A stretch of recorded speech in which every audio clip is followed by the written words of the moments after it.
So just some housekeeping things. When you speak into the mic, you should turn it off after you're finished speaking. Mary, Tom? Because what'll happen is too many of them will go on at once, and then nobody will hear anything. Yeah. Red light. And we're going to record this so it can be put on the website so anybody who's interested can see what's happening.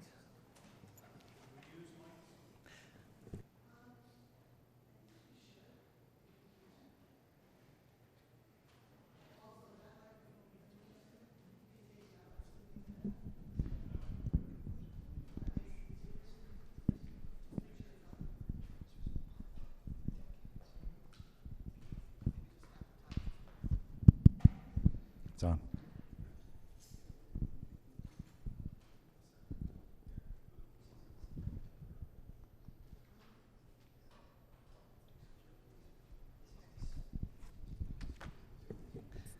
So we're going to begin because we're already, it's 4:02, and I don't want to short you any time at all since you have a half an hour. I'm Laura Hoydick. I'm the mayor of the town of Stratford. Very happy to have you here. This is exciting to be moving this project forward, and I'm going to pass it on to everybody else to introduce, but I guess I'll start over here since John is here. John Casey, the town engineer. Jim Bedson, I chair the Economic Community and Development Council here in Stratford. Mary Dean, Economic and Community Development Director for the town of Stratford. Chris Timniak, the Chief Administrative Officer for the town of Stratford. I'm Tom Dillon. I was on the last Shakespeare committee, and I was a co-chair of the committee that held a series of community forums directly after the fire. And last but certainly not least, this is George Purim. He is the chair of our Regional Development Agency. He's also an architect. And George, you want to talk about yourself? Yeah, sorry for being late. Mayor Parkway got a hold of me. George Purim, I'm a president of Visionary Interiors Architecture, and also as Mayor alluded to, the chair of the RDA committee, and I've also been on the Complete Streets committee, and along with the subcommittee for the Shakespeare feasibility study that we had done prior to this and other projects in town. So thank you for coming. Great, thank you. We'll introduce ourselves, but we'll start with Eddie here. Good afternoon, everybody. It's a joy to be here. My name is Eddie Marshall, principal with Stimson Studio. Stimson Studio has offices in both Cambridge and Princeton, Mass. We have a total of about 40 designers. We just celebrated our 30th anniversary, of which have been there for 28 years. And it's a practice that has specialized in both private gardens and institutional work. And also, it's a practice that also has a nursery associated with it. So there is a broad base of information and exploration that the firm does when it comes down to how do we understand a landscape, how do we design a landscape, how do you maintain a landscape. With that, Thanks, Eddie. I'm Tony Foreman. I'm one of the principals and co-founder of Next Stage Design out of New Haven, but we're located in various places now. We're almost 10 years old as a firm, but both my partner Gene Leiterman and I have been practicing this for decades. I won't tell you how many, but many. And we design performance spaces that work. They work for audiences, they work for the performers, they work for the crew, and they work for the owner, all of which could be different entities. So whether it's an indoor space or an outdoor space, we know how they work. We've probably worked at a lot of them ourselves, and we have a team of other performing arts professionals that have been doing this for their careers. Some of them still are doing their careers and this work as theater planners. So we're delighted to be on the Centerbrook team. Yep, I'm Justin Hetty, principal at Centerbrook Architects. It's a firm of around 65 and growing. We're about 45 minutes away, and we do all types of architecture projects from museums to performance spaces to independent schools. So it's a wide mix. But let's get to it, because we have 30 minutes. What we'd like to do today is just talk. The study that we received was very exciting. We've dug in and looked at the existing conditions just to get our head into this very exciting project. So we'll talk a little bit about what's happening current. You're all familiar with the past, the tragedy that happened in 2019, but there's new beginnings, and also we've developed some options to look at. So we'll go quickly through them and leave some time for questions, hopefully. So Eddie, if you could hold that up. The study done, the feasibility study done with the black box and the outdoor amphitheater was exciting. Can you guys see that? This is really just an existing map, but it's really, you know, as we've all walked the site, it is a fantastic site, and Eddie will get into that, being the landscape architect. But some things you'll notice are the wetlands here and here, and what you didn't notice in the site plan that you shared with us is the ample parking that's already on the site. We think that's something you're going to need.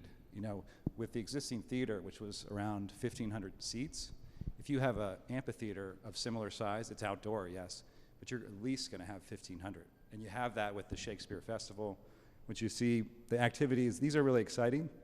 I think these are things that are happening post-fire that the town really loves. That's just my assumption. It sounds like there's a lot of excitement around the market, the small performances. But one thing to note, there's a flood zone here. So your AE 13, your AE 10, maybe here you're out of the flood zone, but you want to be at least building any structure in AE 13 in case there is an event of a hurricane, which is a possibility. So that line runs from along here, and anything kind of east of that is in the zone. The Black Box Theater, Eddie will talk about that, as well as Tony. It's exciting. We need to know a lot more about your needs, the size of it, the uses, so that we can better understand the location, the size, and so we'll look into those things. But let's move on to, you want to touch on a few things?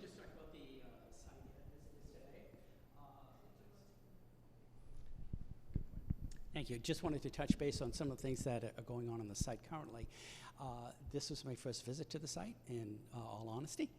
But what's interesting about what we're seeing here in the program, there's a lot of parallels between this project and the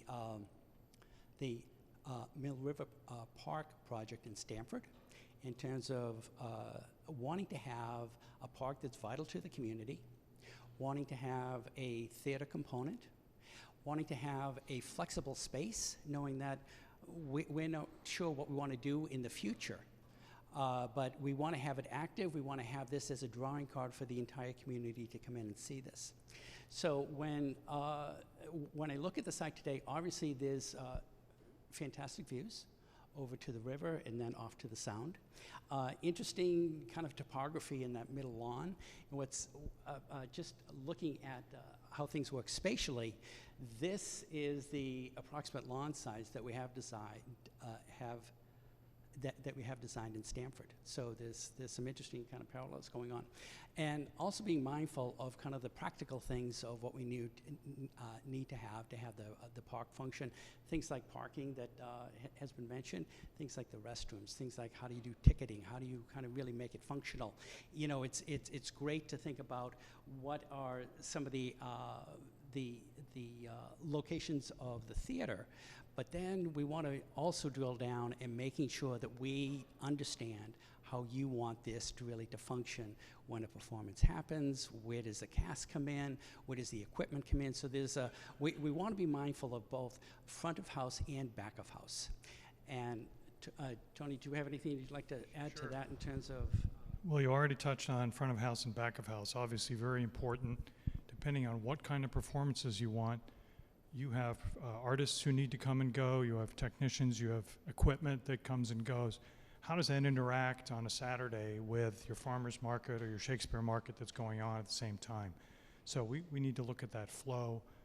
Restrooms are critical, concessions, food trucks, all of that, you know, builds into the experience of the attendee, of your citizens who are coming to this park, this beautiful park, and it's a wow when you walk in or drive in, and it should be a wow in their minds all the way till when they leave, and hopefully long afterwards as a great memory. So we look at things like, what's the orientation of the stage? We don't want the sun blinding the audience or the performances in a late afternoon show. Are you going to do noontime shows? So we'd look at that. And then in terms of an indoor space, as Justin mentioned, there's so many things that we want to know about what your expectations are, and then we can help you design a space that really functions. And it can be indoor, it can be indoor-outdoor, you can have a deck, there are all kinds of possibilities. But we also need to know what's your operating plan. You know, who's going to staff this?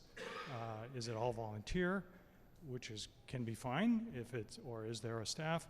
Whatever the situation is, will give you the right building that works for you.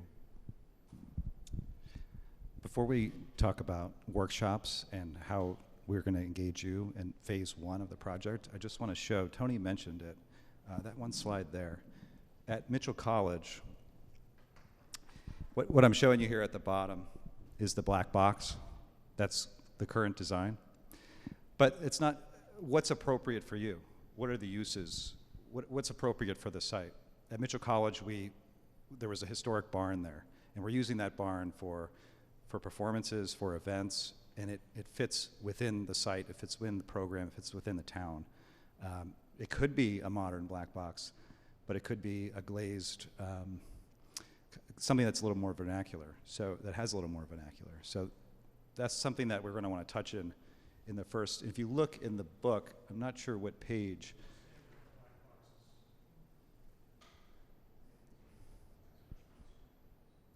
That's very flexible, but it's also a lot of maintenance, and it needs a lot of back of house attention. It's not something you may want to leave, a community group on a weekend to enter and mess with the controls. So one thing I want to touch on is the workshops. So as we engage you in the first, you'll notice that, I don't know if you saw it in the booklet, but we host workshops a little more engaging than this, a lot more engaging, where we all come together and we figure out the needs. And Eddie led the workshop, or one of the workshops at Mill River, which is a project that we both collaborated on. That's where we understood the exact needs of the park. So once you understand those, then you start the next phase of the design phase. And I know you've done some legwork, but we feel that it's important to get everything down to the detail and engage every community group before you start. Yeah, to really continue the workshop discussion, at Mill River, we had a series of 4 workshops where we actually met every month for September, October, November, December. And what was interesting is it was oftentimes the same crew of people who showed up, but there's a series of activities that we engage in that gets everybody involved. And what you're seeing here on that image, we started out with kind of an understanding of site, and then we walked the site. So everybody could comment on are they seeing what I'm seeing? Is it something that you can provide to the design team in terms of insight, in terms of things that you like? And from there, there's also exercises where there was a very large map of the entire site put on the floor. People get down on their hands and knees, and they map out how they use the park. And so this is an aspect of engagement where everybody who comes to the workshop is part of the workshop. Everybody gets to contribute. And from that, we developed a series of schematic designs that was then brought back to the same group. I think that was either the October or November meeting. And then we also had a session where we had, we called it the Kid Aparts, where everybody had a parking lot, they had a stage, and we had plans. We broke up into groups, everybody did their own design. So, and from that, we did another kind of extraction of what was important, where the consensus was, and they wanted things like a dog park. They wanted to make sure that the lighting and safety was important. So through these exercises, everybody feels invested. Everybody feels like this isn't Stimson design, it's not the Centerbrook design, it's our design. And so these are, we find it fundamental in terms of getting that buy-in, but this is this is actually our design. It is not mine. And so through these exercises, and this is kind of another image of that, where we would meet and how people would start to kind of go through these spaces. But it really becomes this team building exercise. And then by the time we met in December, we had a final presentation of both the plan, some phasing aspect of it, but then we were able to go through and make sure that all the programmatic needs were also covered. So it was, we felt that it was a thorough process, but we were as excited about everybody's input. Everybody was really excited at the end. Of course, it was right at the holidays, so everybody was kind of ready to take a vacation and things like that. And do you want to add, because you guys are also a critical part of kind of the workshops. Just think the architecture there, it splays out. And I think one thing we noticed with the box is that the outdoor space is not engaging. It doesn't make space for people along the exterior. If you look at the Mill River project, it splays open to create spaces on the outside. And one thing to add to Eddie's comments there was Nettie Compton. She loves her, as she says, her dog park people because they're very engaging.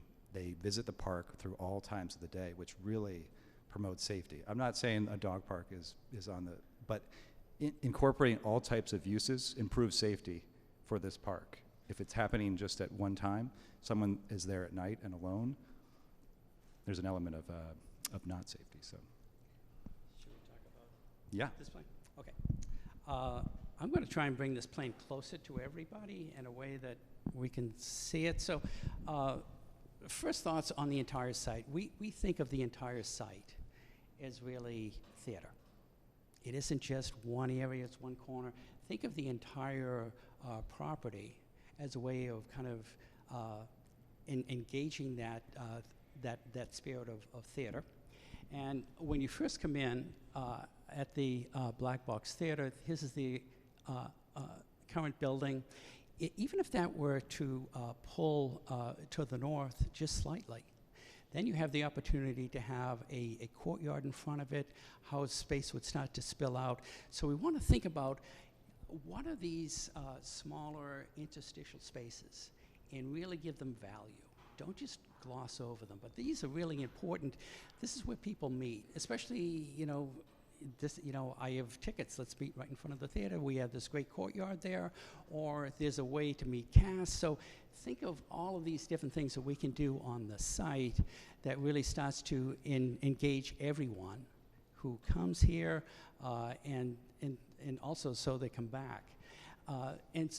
Next thoughts is when you come down the driveway, is there a way of pulling back some of that pavement? So certainly when I drove in here today, it felt dominated by the vehicles. How do we flip that around so it feels like it's dominated by the pedestrians?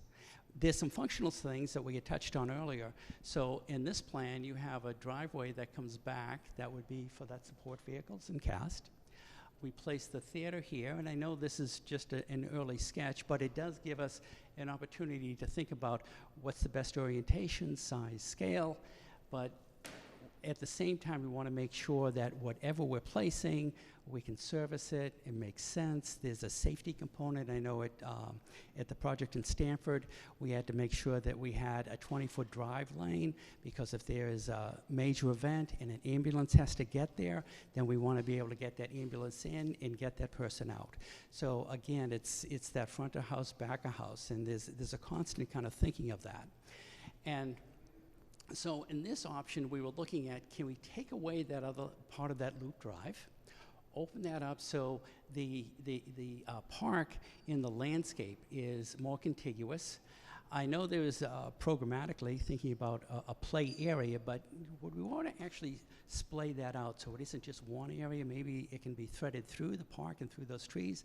You have some beautiful groves up in here, but I was excited about, actually, this is what I was excited about. I had never been here before, and I just looking at it and said, it seems like it would be wonderful to have a walk along this edge of the property so you're always engaging in the view to the Housatonic. And so there were some things that had changed on this after this afternoon. But for right now, I like the idea of how do we kind of really engage this edge, have a place where you can really walk around the entire site. You can have smaller areas where you can have outdoor exercises for writings of plays or readings of plays. I think when we think of performance, I think the ability to have a landscape in a park that engages performance, is it 2,500 people or 5 people? Is it a small classroom group that comes down and they have a spot here where it's kind of a raised platform where they have a view, but maybe it's a great place for a small performance. So when I think of how do we start to engage this site, it's how do we thread through what's existing. And then the whole idea of the market or the food trucks, they don't necessarily have to be in a parking lot. And I know in Stamford, we actually put them along a longer drive. So there's this constantly interweaving of both park and, you run over to the food truck, maybe get a taco, and then you can go over here and see the performance. So how do we make sure that how this park is used, if it's a holiday market, or it's a food truck or a farmer's market, that there's always this engagement with both we who are in the site, and then how do we look at making the most out of this grove of trees. Also be mindful of the wetland here. So there's that paved road, and I drove down that to the dead end.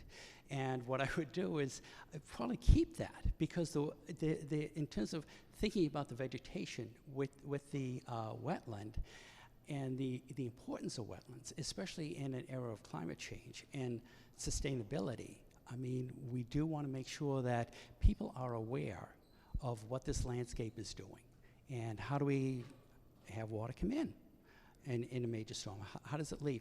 But we have the opportunity to engage in a series of different landscape typologies between the open field and meadow, between that woodland grove, between the wetland. So within the context of this site, which is about 14 acres, is that about right? So within about 14 acres, we actually really want to tap into all of these. And we want to tap into it in terms of how people come back. And this is not the same park that we were in 6 months ago. Climate's changed, the leaves are starting to change. And so we really want to have this engaging as a resource for every day, as well as kind of those major performances. And Justin, I don't know if you want to add any of that. How are we doing on time? I don't want to run over. Okay.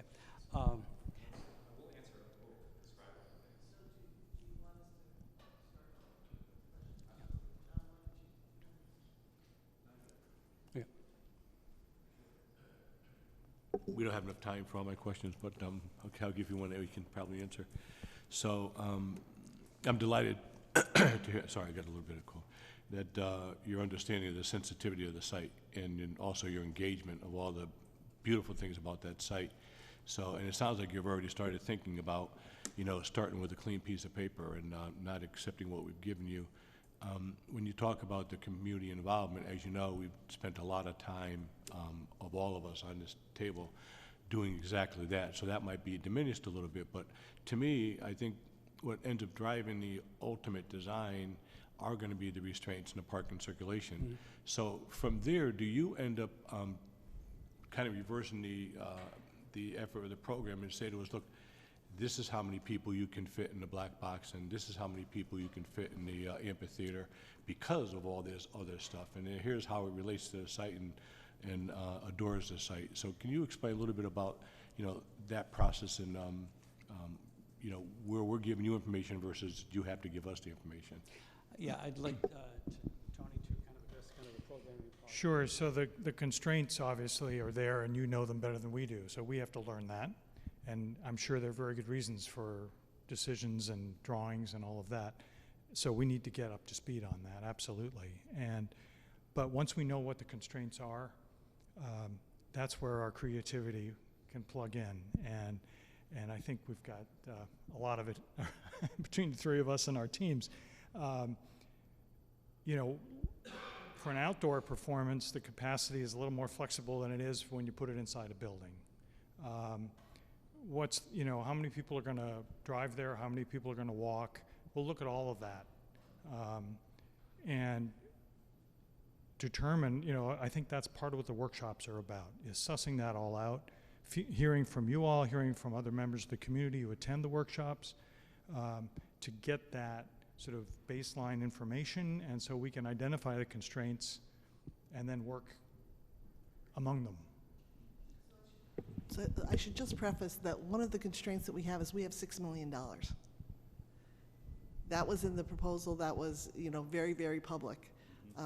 So that's what we have to work with, which is why the phasing is as it is. It's infrastructure, it's paving, it's parking lot, it's lighting, it's the food court piece was underground, so it wouldn't be noisy when we had a lot of activity. So those are some of the things I just want to, that you don't know, that I wanted to share with you as you're answering George's question. No, absolutely. And that's where you're looking at, I think, I'm not a cost estimator, but that black box might well exceed that.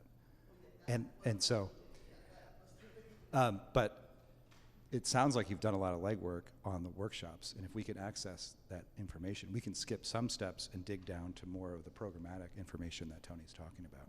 We don't want to open up, we know how hard workshops are. We don't want to open up Pandora's box, but we do want to understand each and every aspect of the site.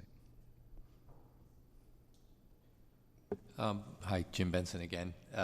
If you were to start with, you start with the design and then you determine what infrastructure is required? Is that the process? Like, you need to know exactly where each building is going to be, even though we're entering this, it sounds like, in a flexible way. If our first phase involves utilities and infrastructure, do you need to lock down the design before you then deal with that part of the project? I wouldn't necessarily we wouldn't need to lock one thing in versus the other. I think we can obviously look at both sides of what the site design becomes, where different theater components can be, and at the same time be mindful of the the different utilities that are required. Probably one of the major ones would be for the restrooms.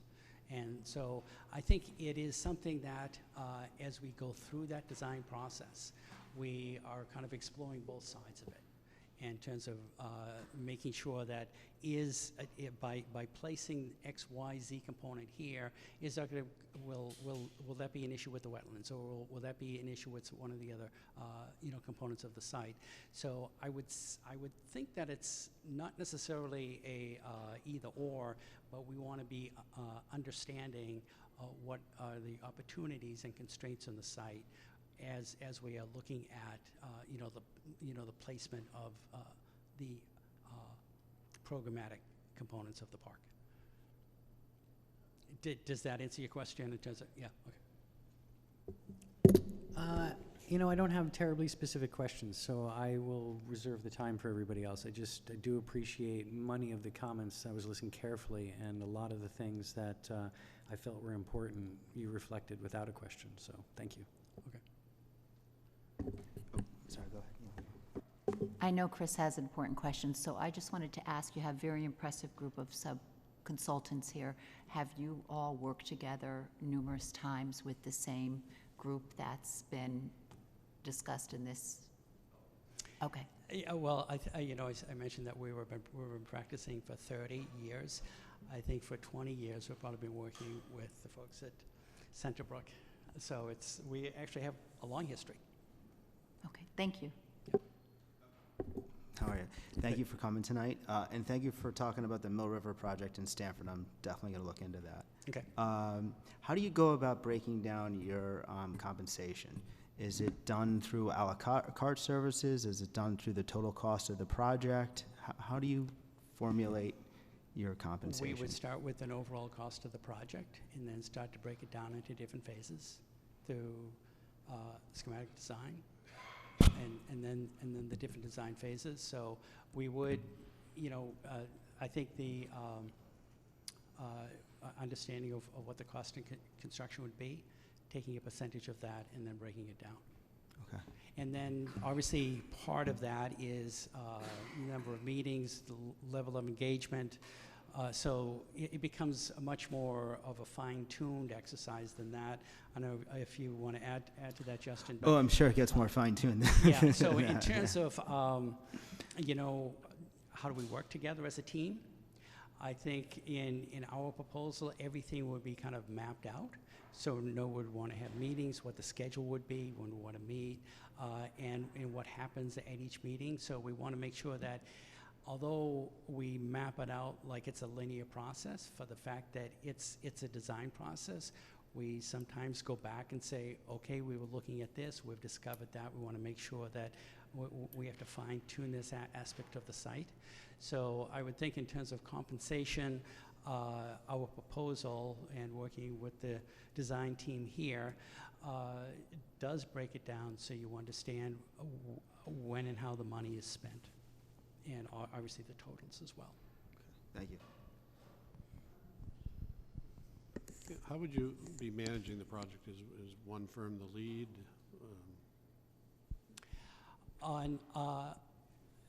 Actually,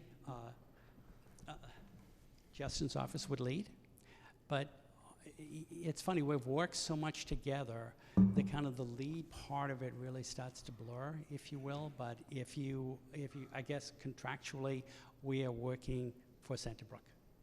If, you know, yeah. And you have staff available for the project? Oh, yes, yeah. So, yes, we're the lead staff, but the same project manager that worked on Mill River, Mark Herder, would also participate in this project as the project manager. So it's a great resource. Centerbrook is 65. We've been around for 50 years, and we have a system of checklists to make sure that the documents and the project go smoothly. I will say, in terms of the compensation, your question, we still don't know the size of this black box theater. Right. So there's an early phase where we're still figuring things out. And then once we determine the size and the components, we can then assign kind of a catalog of fees. Does Centerbrook have the bandwidth to take this on if this were to be a tight timeline, saying, Absolutely. you know, 1 year, 2 years? You know, I'm just coming off of a $180 million Yale Peabody project. It was probably one of the more complicated projects in Connecticut. And that one, unlike other firms who share the responsibilities, Centerbrook took that project on entirely. So this is a fantastic project, albeit smaller than that, and we can certainly take it on. No dinosaurs. There's no dinosaurs. Well, there might be if we start to investigate the landscape. But I thank you for your time and your presentation, and May I ask a question? yes. Can we make sure that all the people that come get a copy of the reports that we produced? Do they have that information, the actual reports? All the people that come, what do you mean? Like the 5 firms that are coming today, have they seen the output work of the Shakespeare committees that we did? Yes, we can provide that to them. Thank you. we haven't seen it, but yeah, it'd be great to see. It's online, so we just didn't direct you to it. Thank you very much for your time. Appreciate it. Excellent presentation. Thank you, everyone. Thank you.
So next up is diversified. Shay, Bill.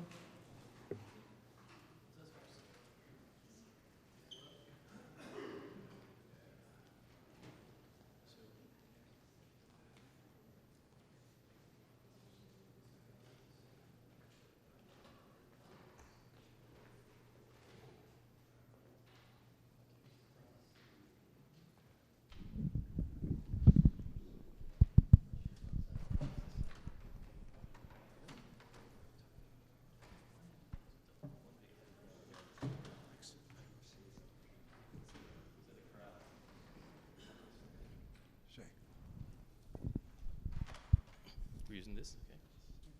Wait for come back first. Shay, you'll need to use the microphone because we're recording this. Okay. So, We'll wait for it comes back. We'll wait till Chris comes back. Okay. oh, yeah, we'll wait for Chris.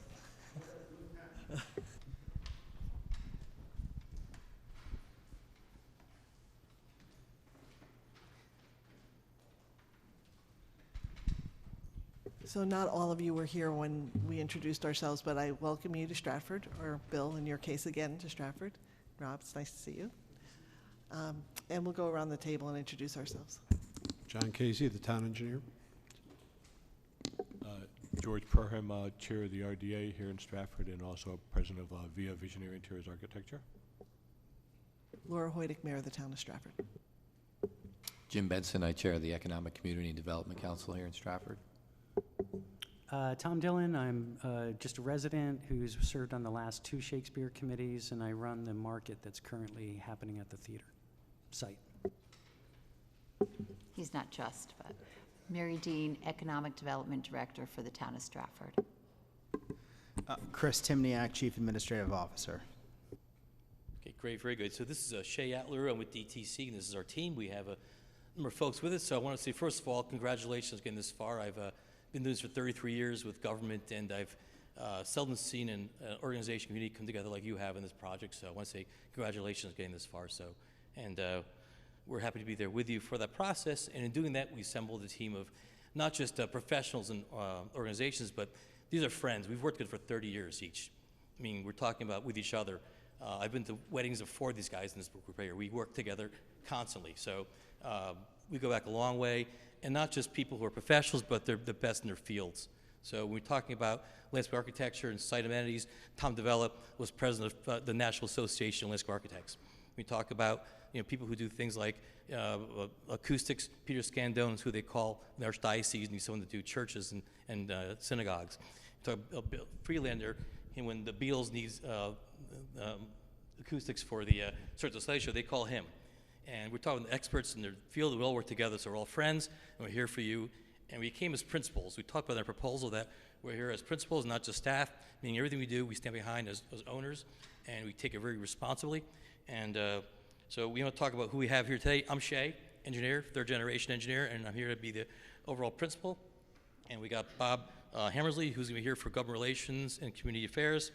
Then we have Matt Hulsey, who's the architect of record, and Bill McMullen was a project manager. You know Bill from the first process. Tom DeVella, who's the landscape architect and in charge of the site amenities as well.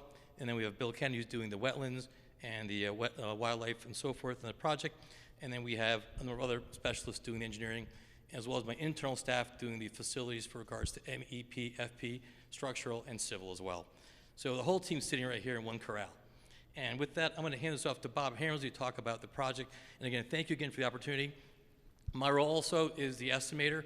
The estimate you put together, you saw it, that was my estimate. I do the detail estimate and everything I do, so in the scheduling as well. So I'll be there all the way through the project for estimating and making sure that this team stays in line with the money that you got from allocated from DECD as well as your own pocket. So, Bob? Yeah.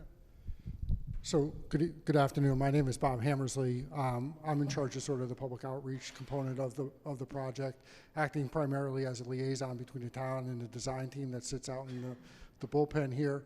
I have over 30 years of experience working for, with, and within government on various levels, federal, state, and now local right now. I also am very familiar with the authorization, the allocation, and the allotment of state funding, and I'm happy to assist the town of Stratford with achieving that, working with agencies like DECD or OPM or the legislature to help you all out and to bring that experience. I know that there's a couple people here who have some of that experience as well, but I hope that I can complement that. I don't matter as much as the team that's going to talk right now. Those are the people that really are going to be the boots on the ground for you, and I'll pass it over to Bill McMullen, the project manager on the project, to sort of quarterback this from here on in. Thank you, and thank you for having me back. We spent some time with town staff going through what the basics were for this project.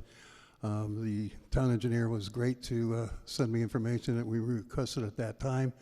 We were able to take a lot of that and put it together into some sort of a format where we had a program. And that program was based on phases: infrastructure, food court, what we call the band shell, or I call the hat shell actually, and then finally the black box theater, yeah, and the amenities that go along with that. Now, my background was working with architects such as Hugh Stubbins and the Architects Collaborative, Sir Jackson for a number of years, and then for 20 years I was the facilities architectural capital projects coordinator for the city of New Haven. So I worked on a lot of municipal projects from day one until they were completed. One of which just opened last year and was the culmination of 14 years of work, which is a community center which also housed the public library and outdoor athletic facilities, and a number of other things. So my part of this is the magic part.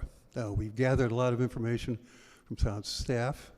We're also looking to get more information from the local community, because this is an ongoing thing that evolves. It's not something that's just set in stone. Everybody has ideas. Nobody's going to be happy with the end result, and everybody will be happy with the end result, which is usually how it works. So taking those things and then working with all of these, well, better word, geniuses that know what they're doing and their professional performances and what they do, making it actually come together and become a real project. And one of the things that we look at are the parameters. And one of the big parameters I have right now is your budget. So whatever we do, what's been presented in the past, what's been presented now, what's going forward, has got to be within the budget constraints that you have set up. And so that's going to be what the primary focus is going to be from my end in getting it built. Yes. Hi. Thanks. Tom Tavella, landscape architect with Tavella Design Group. Some of you might have recognized me. I worked on the Complete Streets project here, plus other projects. We're really excited to be on the team. A lot of work has already gone into it. The program is pretty much set. We know the budget's set, but how can we be more creative? Can we use the National Endowment of the Arts to trigger some more money for you guys? Can we use some of the wetland funding that's out there right now? Bill Kenny and I are working on several projects in Connecticut that are receiving lots of money for wetland restoration and things like that. So some of that stuff can come into play, but the key is to get that $6 million into the ground as fast as we can for you. It's a great site. There's so many amenities to it. And the program, we just need to make sure it's flexible. So if you're there with your kid on an afternoon, you don't feel lost, but also there's enough room so when there's a performance, it can be used as well. So I think those are the kind of key things. I want to keep this really short because I know you're on really tight time. Bill, do you want to say anything about the wetlands or anything like that? And then we'll turn that over. Bill Kenny, the principal of William Kenny Associates right in Fairfield. Tremendous amount of experience that we have working in coastal permitting, resiliency design. Right now we're working on some jobs in New Haven and Bridgeport. I'm partnering with Tom's firm on those. And so excited to be involved with this and looking for opportunities to take the project and make it not just a great place for the public to use, but also wildlife. And so have the best of both worlds.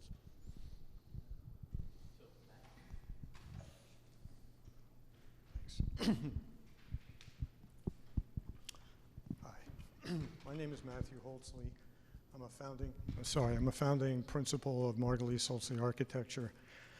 We're also here with Steve Friedlander from Imperial Design. And together we represent like the architectural and the performance and the theater aspects of what's going to be executed as part of this job. When we got involved with the team, you know, a lot of the discussion has been about process, right? So things like the staging, the phasing of it, what needs to happen first from a business standpoint, what needs to happen first from an execution standpoint. And really for us, what we see is that there's a beginning where there's an infrastructure that needs to get put in. okay? And as much as a lot of that infrastructure doesn't really become part of the touch and feel of the final result, nevertheless, these are things that are important cost things that need to get addressed up front. And they get addressed in the master plan, okay? And the master plan is very easy to say. It's, well, topography is this, slopes are there, cut, fill. You try and minimize it as much as you can. But really, it's a convergence of program in terms of what the community is looking for with the realities of what the site has, so that you're really putting most of your investment into the end result and not trying to force things programmatically into a site because you didn't really go through that due diligence up front.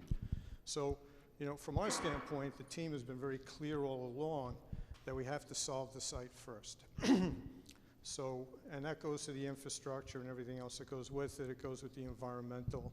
And part of that is cost, part of it is opportunities for some of the other program elements that I think can come into this, right? So after that first step, when we get into solving the infrastructure, in conjunction with that also is the idea that we have to find what the users are that are going to come into this site, okay? Are they part of the people of Stratford?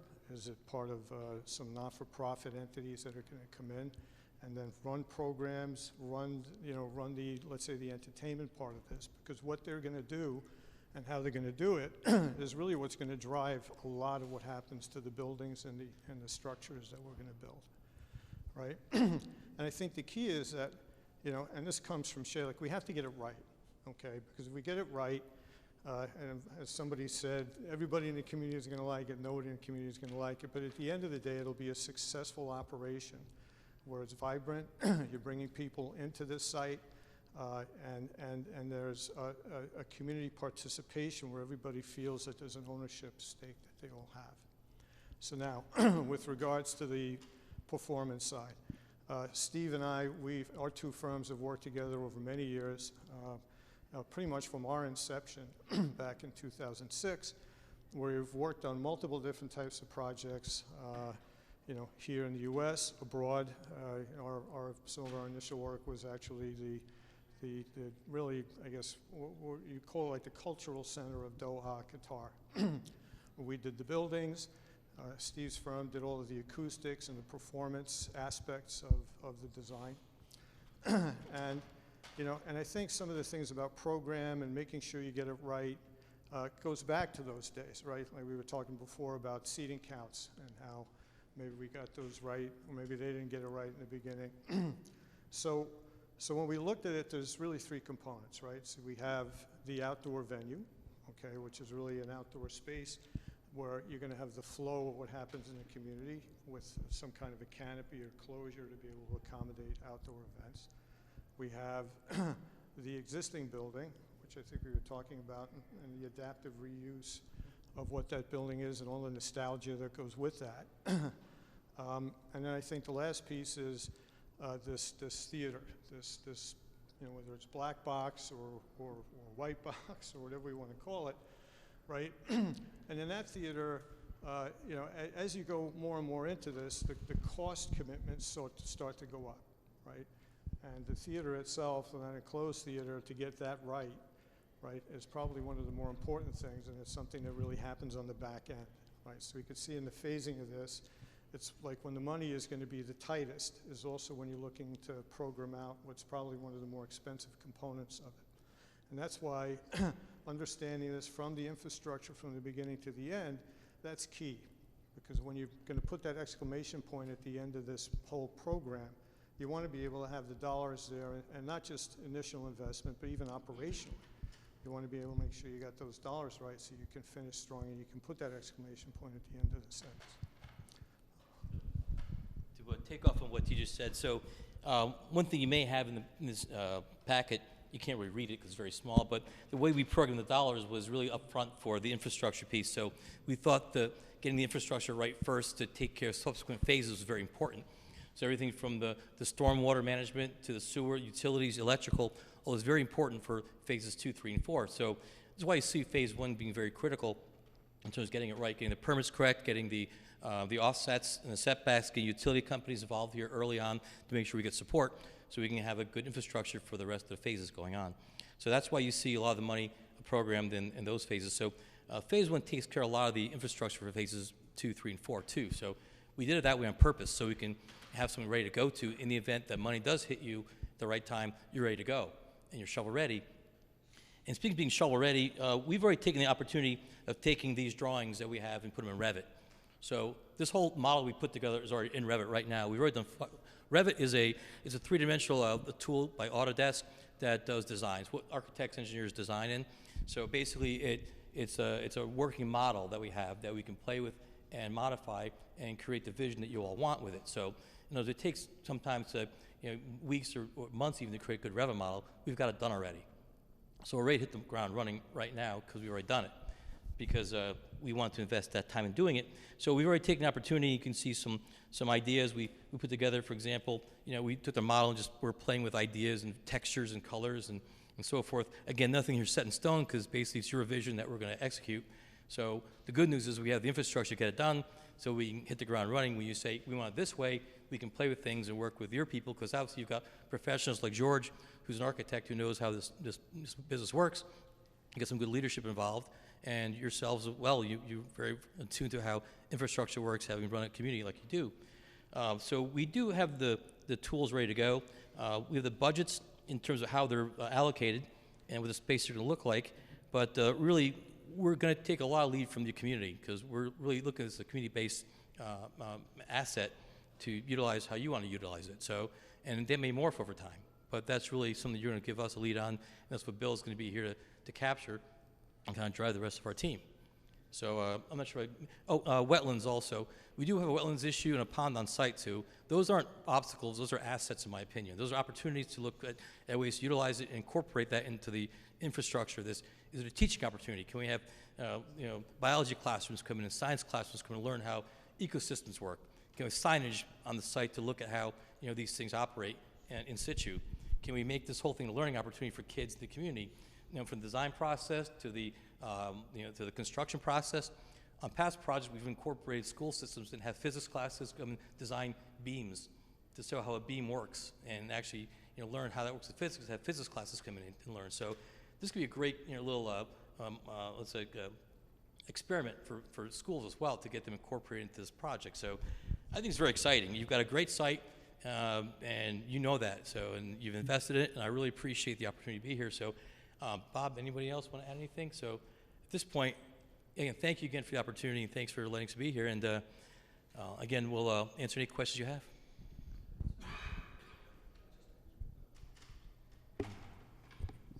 Well, thank you very much. Thanks for covering a lot of stuff. I mean, one of my big things I asked the previous firm was about cost and how you go about doing compensation for your firm and everybody else who works. I mean, you provided the budget for that, so that's close to answered. If you want to add anything to that, Shay? Sure. The cost you saw is programmatic in nature. Certainly, the way AE firms do it will typically do both a top-down, which is kind of a percentage of, and a bottom-up perspective based on man hours, labor hours. So we do it both ways. We want to make sure we capture the labor hours required and not overdo it. We'll also incorporate the unforeseen, such as like we may need traffic studies, we may need a geotech consultant. Those are things we have to add on as direct costs, and we try to allocate those best we could in the budget here. As you sit down and really hone in on your program, I assume we're going to look at what you have as the top end of it. I don't view that as being a goal to go get. I think that's where you go from there down, in my opinion. I put enough budget in there to give you guys some room to operate in. So I don't ever see that as a goal for me to go get. That was done for your benefit, not for ours. What you have here is principles, which means that we basically we work for free, basically, because we work until the job's done. So we're the lowest labor hour you'll ever see. So you won't see staff on these jobs. You'll see us on them. And that means it doesn't cost you more. It's going to cost you less in a lot of ways. So we all work till the job gets done. That's it. And we made that commitment together. We said, if we're going to do this job, guys, we're doing it together. Okay, that means I don't want to see your staff. I want to see you guys in this job. And I don't care what it's going to cost us, but they get the benefit of that. And they all agreed that because this is important to them. I'll just ask one quick question. So of everyone that's in this team, the team in front of us, who was involved in the original proposal? Okay, just curious. Okay, thank you. The packet you handed out today, there's pictures in there. I can't get myself oriented, and they look much different than what was initially presented. So the one that was presented was the one that looks like this. That's the one. What is this? Oh, those are just things we were playing with as using the Revit model. So we're just playing with ideas. So those weren't meant to be anything. But if we had a presentation, we were going to talk through it. So we didn't get a chance to do that. We just put them in a package. So there's different. I'm just trying to make sure I understand the information that you've handed out. Am I There are supposed to different look at that visions. and understand that that's the design you're headed to, or is this just There was drawings? visions. There's ideas. Okay, so you're not really proposing There's no anything design. specific, you just made these drawings for us to look at. We're looking at ideas, looking at Okay. how to. We're trying to encourage a thought among ourselves. And we just put things on paper. Really, the vision comes from y'all as to how you want to look at it. So we're just playing with things. I would leave cost questions to George, but I don't understand the budgets either. To reiterate on your question, you recall when we did the original presentation, I said there were like 3 different levels that we looked at. One which was a very expensive kind of pie in the sky, one that was a middle, and one that was on the low end. And we looked at the middle one as the one to go with, and those were the drawings were based on that particular model. Some of the things that you see in here are some of the other ideas that we kicked around before we came to that, and they've just been added in here. We thought we were going to have, the ability to make another presentation similar to one we had before with media, and but that's why that's in there. Yeah, that wasn't meant to be any kind of formal design. It was more of a thought process we're going through. Sorry about that. Is the timeline for the infrastructure piece of this, once we figure out exactly what it is we're going to do, you figure that, you're showing that as about 6 months, is that right? Probably? For the design process, correct. Just for the design process? There's a and then- timeline in here that talks about design versus construction, and I'm not sure if it's readable here, but we did talk about that on that blue sheet, where we're going to, if we get activated, or whoever you hire get activated, we saw there being about a 6-month time frame to get into working drawings. At the same time, you'll be procuring a CM or a GC of some sort. We're not sure how you're going to go and bid this, if you're going to do it through a CM process or low-bid GC. We don't know that yet. So on our best guess, we took a look at the gross schedules, the total program coming out with everything done in 2008. But intermediate-wise, we thought the infrastructure piece for design-wise is just 6 months probably. We start now, we're done probably mid-year next year. And then you go to bid or you go to CM.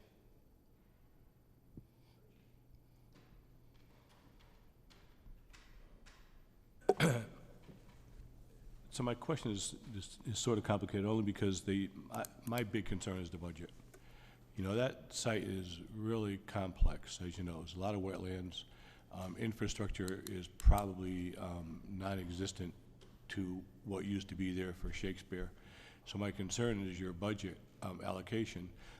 I'm not sure there's enough facts at this point in time to do a budget that, the mayor can rely on, because once she, goes to press, so to speak, we're kind of stuck with this.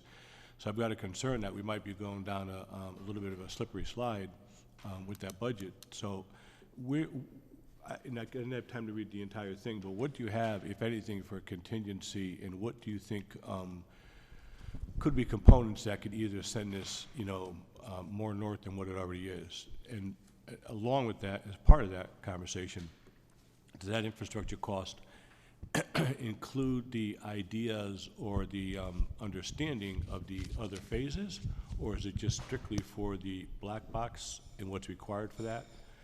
Because with that are restrooms and, so you got sanitary and soil and storm control and all this other stuff, and I'm just a little nervous that we don't have enough money in the project to get where we need to get to at this point in time. It's a very valid question, because obviously you wouldn't know how it went through the process. So let me work with the process. So the first tab would be the infrastructure piece, the infrastructure site work. And we talk about excavation. I assumed, we did the math on it. There's 12 acres roughly. Of those 12 acres, 6 acres are largely unusable. Between wetlands and setbacks and the pond, you got 6 maybe usable acres. And of that, you got a house on it. So with that, we put an allocation towards gross grading, and we have some export money there. We got rock. We don't know there's rock for sure, but we allocate rock. We didn't do a geotech test yet. We also allocated money in there for asphalt, concrete pavers. We've allocated money for site furniture, infrastructure, for landscape features, water features, stormwater infrastructure, signage, gates, fencing, site lighting, and then you go to the next one, which regards to the actual the food truck area. There's even more in there for infrastructure. And on the actual pavilion, you see a big number in there for footings and foundation, George, because we assume we're going to have some kind of deep footing to hold down a stage or a band shell for uplift and so forth. So we've allocated a fair amount of money in those areas, and also for electrical, because we're going to need a lot of electrical conduit coming in to service this whole area, not just the lighting, but also any power requirements for the food truck areas and lighting, as well as for the staging performance areas. You'll need sufficient power for lighting, rigging, and amplifiers. And then so we try to put it in the front area first so we can make sure that the whole site was ready for subsequent areas. So when you look at it, the first area is going to be the kind of thing that a John Casey might like, because it's mostly flat and unseen and unloved, because it's going to be hidden from sight. But it's, I think in my opinion, it's very important that it's there. And also from the standpoint of fundability, the state likes to fund infrastructure more than facilities. It's just better money to get, frankly. It was part of a strategy to go get money from places where they like to fund infrastructure, because there's more avenues to go get infrastructure money from DEP, DOT, and other people to get that kind of money. So that was, so the process now, if you go to the bottom line there, there's a subtotal on that, George, and then beneath that, there's a 10% contingency for design, abilities, I mean, you want to change things, and there's 10% for construction. You add that, and on top of that, you get Gen Con for general conditions, you get insurances, bonds, and so forth, and you get a hard dollar total of, in that green area, of $2.some-odd million, and then from there, you get the add-ons for AE, traffic, geotechnical, and so forth, and then you go down there and you get a final total on top of that. So you got hard dollar cost plus the overheads on that, plus you have soft costs on top of that. You have a grand total, and that's done by per section. So there's large numbers in there. I assume the numbers are going to migrate between cell to cell, depending upon what we find out there. We should go and do our digging. So if we go in there and start doing some geotech testing, find out there's a lot of loose soil, we got to do piles, that does change things. And we don't know what's down there yet. You may know better than I do, but if you got to go down deep with deep piles, it's going to really change the number. So that'll move things forward, and we'll have to deal with that as it comes. But to the best of our ability, what we know, we did the math a little bit, and this is not just a swag. This is actually based on some degree of science, and because I got to live with it eventually. And I'm not put in front of the mayor and be chastised for it later on, because if it's here, I believe in it. I believe in this. I just have a follow-up question. I've asked a couple times on the first one and this one, and I'm looking at a specific type of building with specific features and specific location, and then I'm told it's just raw ideas, and I just don't understand how you get from just a raw idea to a budget that comes down to $1. I just don't understand that. The whole project here is now based on your estimates, and I don't understand how you came up with those numbers, because you're saying that you don't have anything specific behind these actual drawings. What I said, the budget was based upon the document I gave you. Yeah. The other things you're showing are not what I gave you. It's like a black box. There's no feature spec. There's no seat count. How do you get to a budget like that? So if you look at the last, well, you can't see it here, but you make a basis on the size of the building, and in this case, we took an estimate based upon the features, the level of finish it might be. For example, this wouldn't be, say, a storage building level of finish. It would be more than that, but it wouldn't be, say, a full-scale R&D facility either, with a lot of fume hoods and things like that. There is a little bit of professionalism that goes into looking at these things. We talk as architects, engineers. We know there's certain square foot ranges that occur for certain types of facilities. And that's what occurs here. Now, if you want to go and say, I want to have every laboratory be a certain level, that does change things. It can go up or down. If you want to do, certain finishes, instead of going VCT, you want to go, say, marble and stone. That changes things for sure. You're right. Those are all changes that we can't foresee right now. The best of our abilities, we took the program we gave you, took off on that, and created an estimate, which I think is very real and realistic in this budget. And we have elements in there for escalation, as well as changes and deviation, so it's all in here as well. So we use 3% escalation. It may not be enough in your mind, but we use that to the best of our ability. Thank you, Shay. John? Just wanted to clarify, who's here. And Steve, just wasn't sure what company you were with? Shapiro Design. We're Shapiro Design. Okay. So we're responsible for all the elements that make the performance spaces actually performance spaces. One of the areas there is because we got potential bleed of sound in the neighborhoods. So the reason why acoustic engineers are here, because we want to make sure we're sensitive to the fact that if you have a performance or PA systems there, that we control it so it doesn't go too far outside the boundary of the perimeter of the area, knowing that there may be some, but we're going to do our best to mitigate it. And certainly, as Mr. Scandone said earlier, the first thing we want to do is make sure we get our permits in there earlier on to make sure we make space for that in terms of the acoustics piece. So I know you have a 70 decibels is your limit there for the town. So you've got a town limit there. So we're aware of it. We've been researching what your area looks like and what the area is. You got traffic issues, we have your sense of that as well. Access, egress, maintenance, things on site, how are you going to do that? Those are all policy issues we're going to work with you on. Who's using it? Is it dog friendly? Smoking, no smoke? All these things are decisions way down the road, but we got to take into account right now at the beginning. So we've already thought about these things, but half an hour is not really enough time to talk about it. But you get a sense of who we are. We want to be here. Hope you want us here too, and we want to thank you again. So. Just follow up. Yeah, you're staffed up to work on this project and the schedule that you've presented? Correct. Sufficient staff for all the elements? Okay, yes, sir. Just a real quickie, Chris, there's a fee in here, a guesstimate fee at this time. So I don't know if you saw that, but they actually has his fees in here. Yeah, I know. I think they might have done the budget really small for a reason. Shay, I'm going to ask you to send us the electronic version of this. Absolutely. So we can distribute it amongst everyone. Yeah, that would be no great. problem. So we thank so I send it through Chris. Chris, okay. Yeah. No problem. So thank you all for being here today. We are very impressed about your depth of knowledge and your experience. And as you can see, Tom, Complete Streets is happening. So that was a process. That took well over 2 years to get it all going. So. And I was the only guy invited to his wedding, by the way. Oh, yeah. Mayor Hart murdered me and said, "Hey, Shay, what are you doing tomorrow at noon?" I go, "I don't know." I show up and he goes, "He's getting married." I had to hold the ring and everything, so. Well, thank you all for being here today. We appreciate it.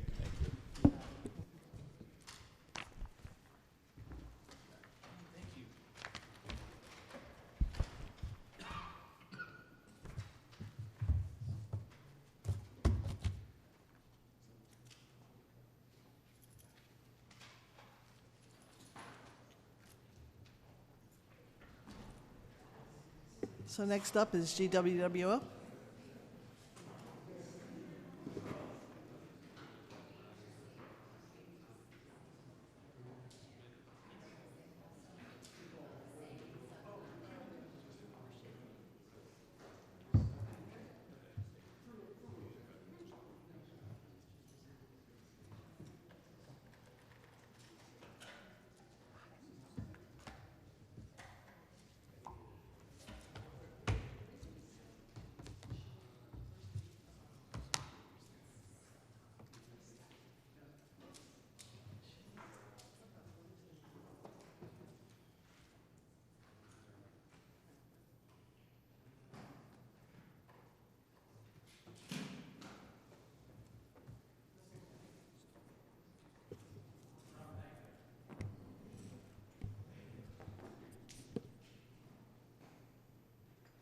Thank you for coming today and for submitting your proposal. I'm Laura Hoydick. I'm the mayor of Stratford, and we'll introduce ourselves, so then you can introduce yourselves.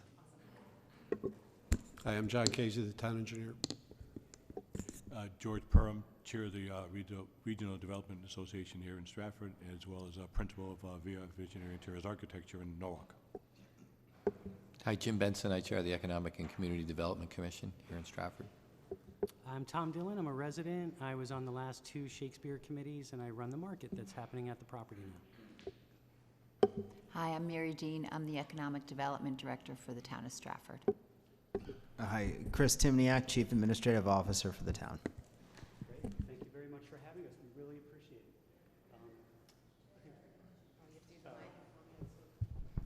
I think what we'll do is do just a short introduction, and then come back and we'll do something a little bit more expanded. I'm Mark Lapointe, principal with GWWO Architects. I'm Kate Skurlock with GWWO Architects. Hi, everybody. I'm Scott Crossfield. I'm Director of Design for Theater Projects. And I'm Bob Goldie, principal at Towers Goldie Landscape Architects in New Haven. Thanks. Yes, Kate will be the project manager working on the project. Thank you so much for inviting us to participate.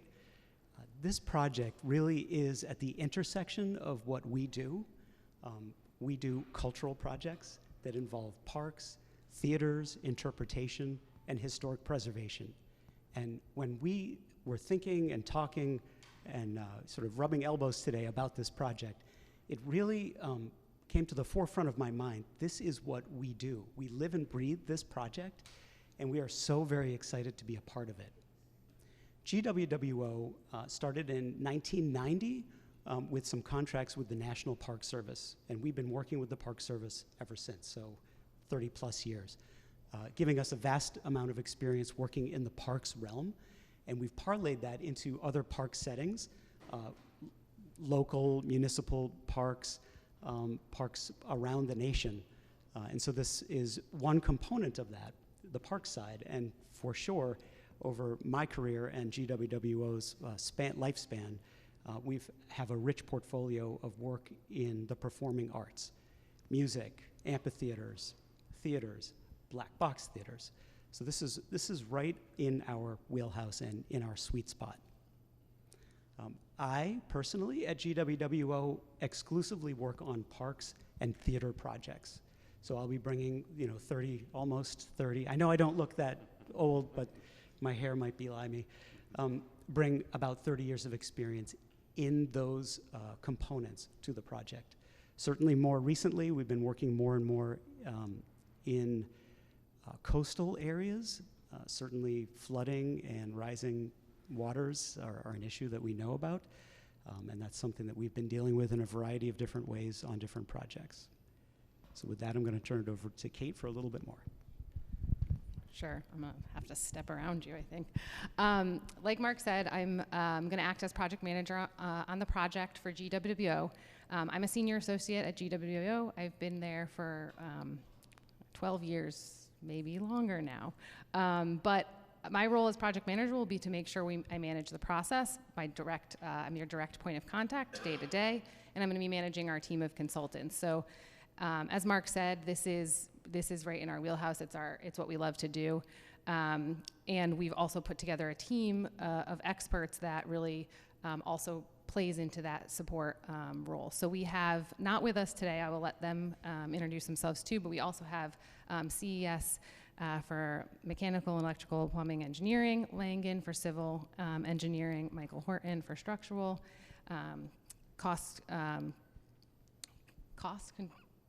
oh my gosh, I'm blanking on their name, Cost Control Solutions, and Jaffe Holden for acoustics. So together with that whole team, we really bring a breadth of experience to the table, and we're really excited to talk to you about that today. I stood in the right place for the microphone, right here in the center. So once again, I'm Scott Crossfield. I'm Director of Design for Theater Projects. This is my 25th year designing performing arts centers, and it's absolutely, I think my hair is going to start blowing me too. So, and 40th year working in and around the arts. In that time, I've probably consulted on about 700 theaters around the country, many of them amphitheaters, a ton of black boxes. I actually have one that I want to talk with you about today that's currently going into construction in Lafayette, Louisiana, in Hyman Park, right down by the river, with all of the same issues that you're talking about. We are a team of 36 people in the United States. We have an office in Lower Times Square on 40th. We have an office in South Norwalk. I'm personally a resident of New Canaan, and I'm a Connecticut native. I grew up in the Northwest in Winsted. So I cut my teeth on theater here in the state of Connecticut, and I'm really happy to be back. So we'll be supported across the board from our South Norwalk office. And then we also have a strategy and operations team to help with strategizing about the management and the operations of the venues. and helping you think about staffing and financial modeling for the park, should that be needed or desired. And that'll be supported out of New York. So I'm not even going to go into any detail on how old, how many years I have, but my hair tells the story. Towers Goldie is kind of a unique landscape architectural firm in the state of Connecticut, in that we solely collaborate with architects. And what we bring to the table is a sort of a unique approach of really developing a sense of place. And I think that's really what we want to do here, is create a park, create a place that's unique for Stratford and unique for Connecticut.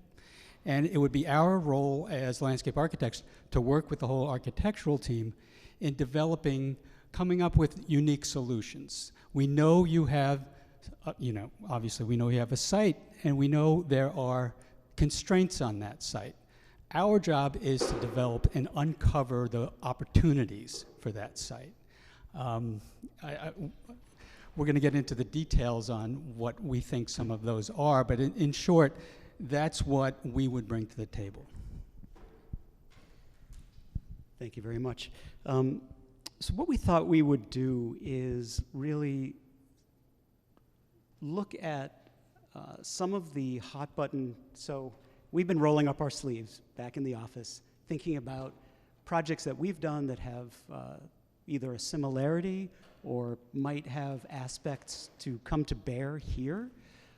We've certainly been looking at the site plan, both the plan that was done as part of the the proposal RFQ, as well as looking at the site plan as it is right now.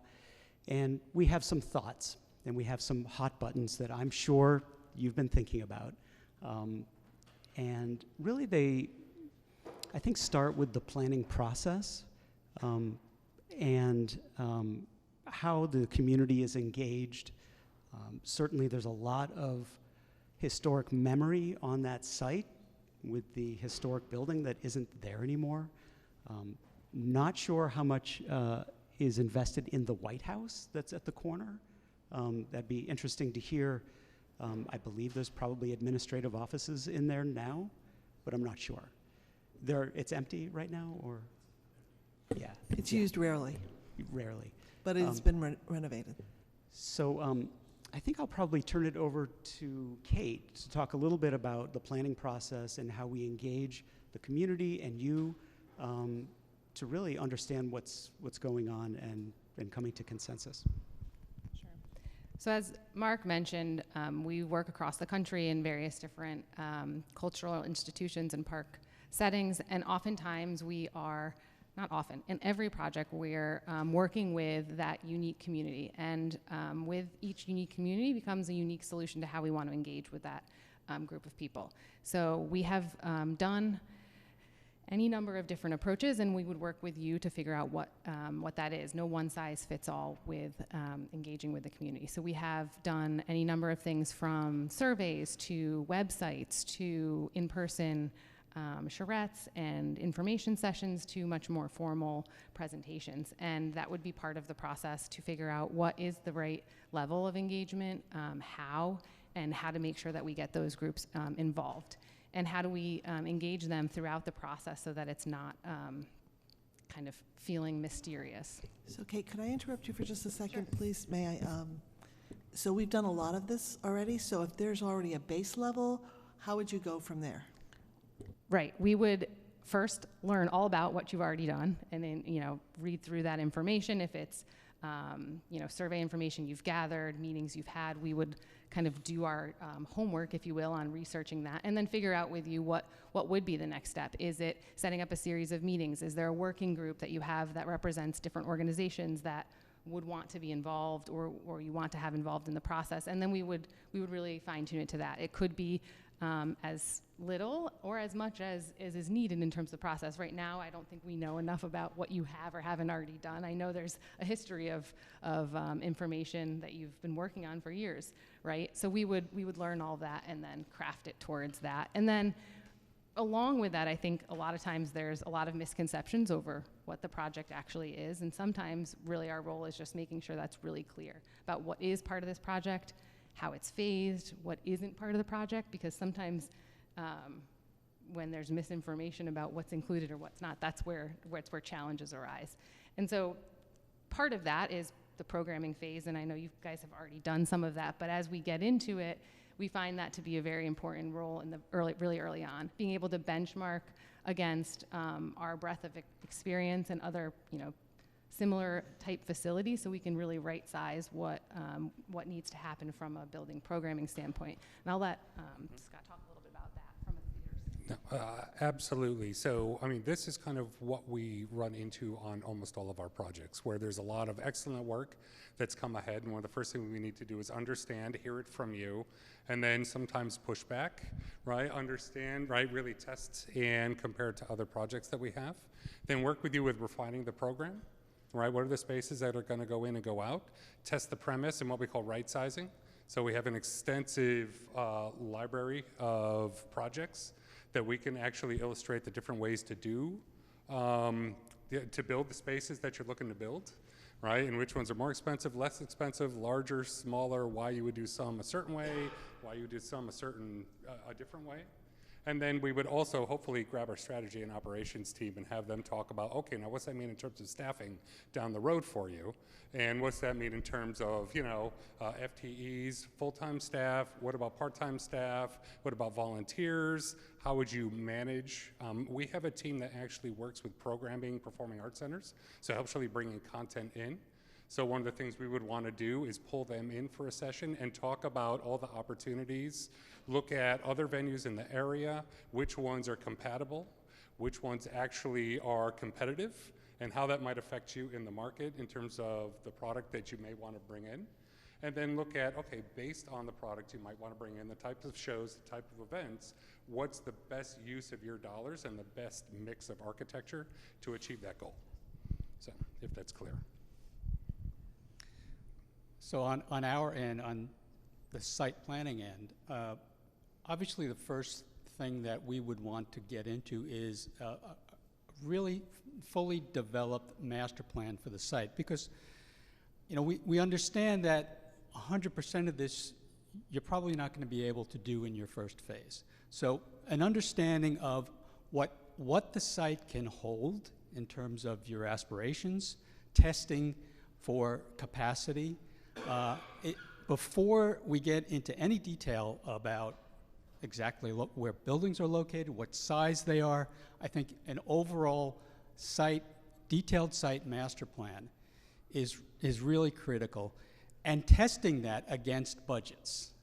In other words, it doesn't really make sense to go full bore down on finishing a site plan if you don't know how much of that plan you can afford at this time. So phasing of that site master plan is crucial.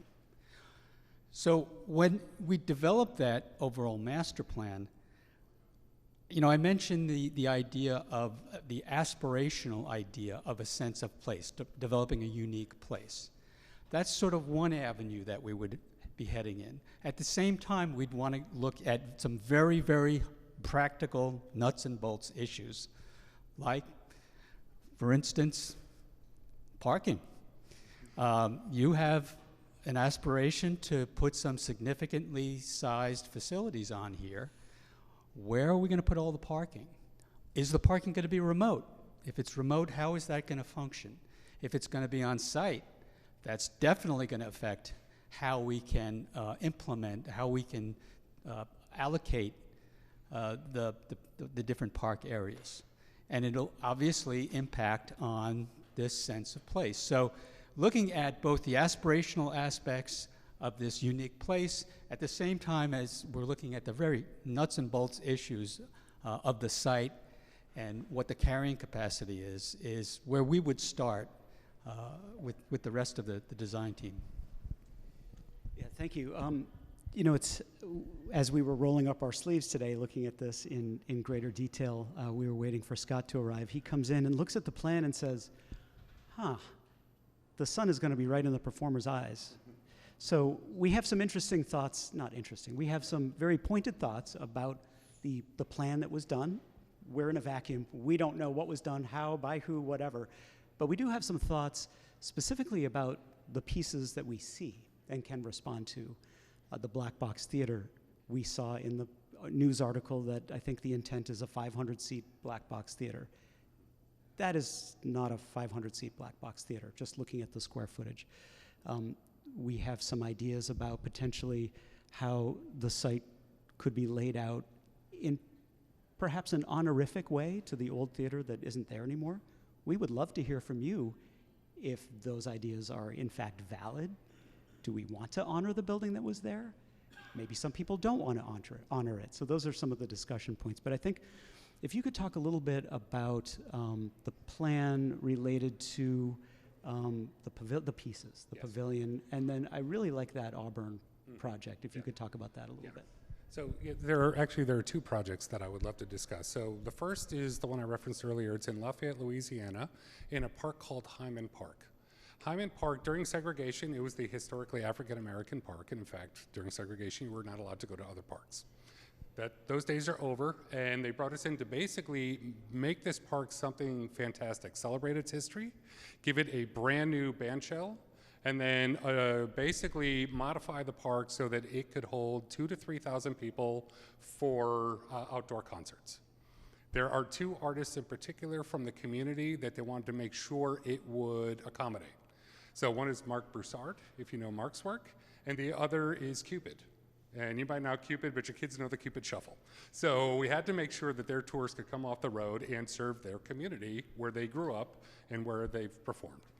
It's, Hyman Park is along the river. There are flooding issues, and we had to look at the annual 100-year, 500-year floods. And we actually did multiple sightings on that one, where we sized the stage based on the shows that would be coming in and the aspirations of the community, laid out the audience, and then basically moved it around the park so it could be out of the flood zone, access to loading, people can get in from the parking. And it reminded me exactly of this project, because that project has a $3 million budget, and I believe this was 3.1 for that portion of the total project. So extremely similar. And so for me, some of the initial thoughts, if you don't mind, right? So if we look at the existing, or we look at the site plan and where it's currently located, right? There's a couple things, right? We rotated your plans, so this is now north. Sun sets in the west. If you have a pavilion, even with a cover, that will work during most of the day, but eventually that sun will be setting right in the artist's eyes. Normally when we design an amphitheater, it's north-south. Whether the artist is facing north or the artist is facing south, sun rises in the east, so in those early morning educational activities, school productions, maybe there's yoga in the park, things like that, where you may be using the stage as part of it, whether there's a teacher or someone up on it, right? The sun is rising to your side, not in your eyes, and it's setting to your side, not in your eyes. So that's one of the things we would want to study, excuse me. And as we lay that out, oftentimes it's going to be a 90 to 120 degree angle cone for sight lines, and then we can actually populate it whether people are going to sit down on blankets, whether you're going to have chairs, whether we're going to have some of a hardscape or landscape, and we can actually do multiple sizes, rotate around the site, and really educate you on multiple options, the benefits and the detractions from those different options. And so that was one of the first things that I was thinking this morning was, I really want to get in there and start planning, right? Because that's what I do. And think about what is the right size for that pavilion, and then look at some of the orientations which allow, right now what I love, the audience has a beautiful view of the water, right? So how do you protect that while also making sure that it does its jobs it needs to do? So that was one of the first things we thought about. The second thing we thought about is parking, and parking for potentially concurrent items. So if you've got the pavilion and you've got an event there and you've got a black box theater of say 500, 550, that's what we've read in the posts, where would you park all those people, especially if there are concurrent events, right? And right now we're not seeing enough parking, so that's something we'd have to think about. I have an amphitheater that's in design right now outside of Atlanta. It's about 1,000 seats with a beautiful view of a wetland, and you can see the hills beyond it, probably a 30, 40-mile view, phenomenal. But because it's built into the side of a hill, there's nowhere to park near it. So we actually had to do a study for remote parking and busing, right? And we're just happy to do that type of study versus walking times. But that's another thing. And then concurrent with that is loading, right? And regardless of the size of the production, there's going to need to be some kind of loading. Even if it's community use, there's going to be audio, video, some lighting, you name it. So just thinking through some of that. And then there was a note, actually, and maybe now's a good time to chat about it. There was a note, I think in one of the addenda, about could you combine the black box and the pavilion or an amphitheater outside? And I actually think that's a really compelling idea for the site. And the reason I think it's a compelling idea is because it gives you a couple things. It allows you potentially to combine the budgets for the two projects, which might help fund them and make them more robust, potentially. We have one that, it was a two-phase project in Auburn, Alabama. Phase one was basically as an attachment to a performing arts center. It was effectively a black box. The intention was one wall would open and that it would perform as an amphitheater stage. Phase one, they couldn't afford that opening partition and a few other things, so it has basically served since pre-COVID as that. And artists like Jason Isbell and you name it, and Laney and a bunch of others that, you know, a lot of the kids who attend Auburn University, they go see shows there all the time, up to 3,500 people. It absolutely works. There are considerations. You know, the rigging has to extend out to serve as an amphitheater. You have to be able to close it in a way that doesn't block rigging and lighting. There's some technicalities, but I think that might be really interesting as we look at the site planning, because what that would allow us to do is to think about those two become one from a budget point of view, from a parking point of view, from a technical and staffing point of view, from an equipment point of view. It would certainly be a good study along with the other studies I talked about where we would look at them as discrete pieces and see how they best function on the site. That's great. Do you have anything to what about we were talking earlier today about the park component and how that might be able to kind of stitch everything together. I didn't know if you had any thoughts about experiences on those types of programs, or could talk a little bit about how it relates to this. Mark, Yeah, I and- also and- want to make sure and Bob, we're conscious of time, so just, you probably have 10 minutes. Just very quickly, one of the things we try to do is to create something a unique theme, a landscape theme, and weave that through the entire parcel, the entire park. So one of the things we would be looking at is what kind of a unique element can we have here? What can we insert that really ties together not only the two main facilities, the two theaters, the outdoor and the black box, but also links the other parts of the park itself. The original plan had what was labeled as a park, which presumably is more of an active play area. I don't know that that's still in the programming, but it's something that we would obviously need to factor in. But in short, we'd want some kind of a distinctive, unique element, landscape element, that ties all of these different areas of the park together. Great, yeah, thanks. What's that? Yeah, I just wanted to mention one other thing. We have, because of the depth of experience that we have on these types of projects, there's a great opportunity for benchmarking. So we do this all the time. You guys probably do as well. Bringing smaller groups of people, the steering committee or whoever it is, to different projects, and we have a lot of projects that are very local. So we have the benefit of being, maybe an hour's drive or a couple hours drive or whatever. We can see firsthand some of the impacts.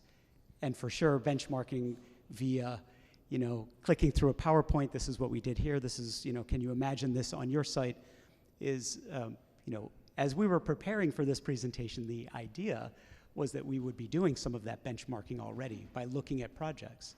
So there's a great opportunity to do that, and we would love to engage with you to take that next step. Yes, unless there's anything else, we'll open it up to Q&A. Thank you. Who's from Maryland? I'm from Maryland. Well, I'm from Windsor Locks, Connecticut. But you live in Maryland. Yes. So we wouldn't get to see you as much. We would see Kate and Bob. I'm telling you, Scott. when I found out, yes, I was here very soon after we knew we were presenting. Good, thank you. The Acela comes right up. No problem. It does. We've taken it. Yes, we have. It's very fast. It might be faster. and Kate and Matt are up in West Hartford. Okay, great. Thank you. So John, do you want to start off with questions? How would you be managing the project? Is there a lead consultant, or do you have, how, you know, I know Kate's Yeah, gonna so be the PM, but if you could describe the process. Sure. GWO will manage the team of consultants. So our entire team would be coming through me as the project manager. I'll be the main point of contact for you as a team.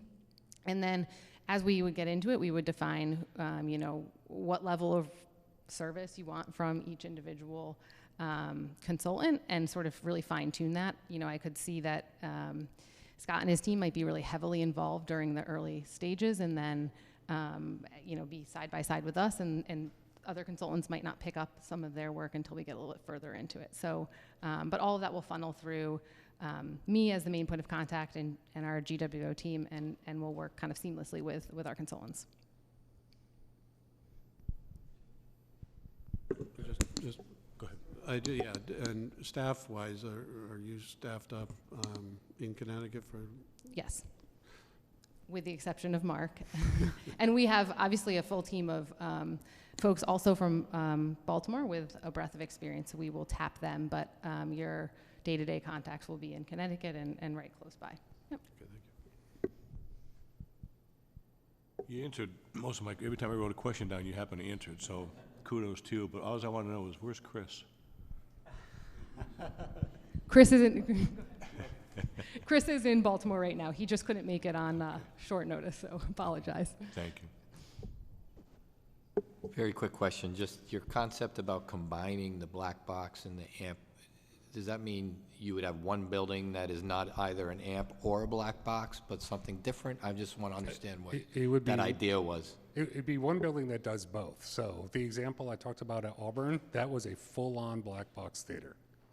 And also serving events, functions, dinners, you name it, because once you're doing the flat floor, might as well make it as flexible as possible and also have it help you generate as much revenue as possible. But it absolutely functioned 100% as a black box, and then it had some very famous artists work playing in it. We're actually doing phase 2 right now because they couldn't afford to do the lawn and all the landscaping and sight lines previously. So what's going in now is additional restrooms, space for food trucks, shore power for buses, for the artists, and all the other amenities that should go into it, including, you know, some beautiful new landscaping. But it absolutely serves both, and that was the whole point. And you can totally design it that way. You just got to take care of a few technical issues and think about it from that point of view. So, but yeah, one wall separate. So similar to your black box renderings that you've already had done, where there's a view and presumably that looks over the water, right? This gorgeous view that you would take advantage of. You would find ways to basically open that up. You would reproportion it so that it meets the needs of both. So it'd be probably different proportions than a strict black box, but that's not necessarily a problem at all. And then, yes, we can absolutely make it happen. So. And that's the project in Auburn, Alabama? That's Auburn, Alabama. What yes. was the name of that project? So it's the Gouge Center for the Performing Arts, and Gouge is spelled G-O-G-U-E. And that's Yeah. 3,500. Excuse me? It's 35-ish. Right now it's coming out to about 32 and change after some recent adjustments. So, but give or take, yeah. Yeah, about 3,200 at the moment, 32. And I'm sure it's scalable, right? Yeah, it's absolutely scalable, yeah. So about 1,200 are chairs, but they're removable chairs so that they can use it flexibly, and then the rest are lawn seats. Thank you.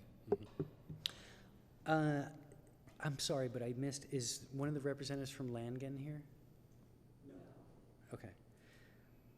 I was particularly interested in the return to the river bend and the reconnecting riverfront master plan, because I felt like those were very close. So if you can comment on them, but if you can't, I understand. I can't comment on them, but I'd be happy to have them provide some more information and we can send it along from Langen, yeah.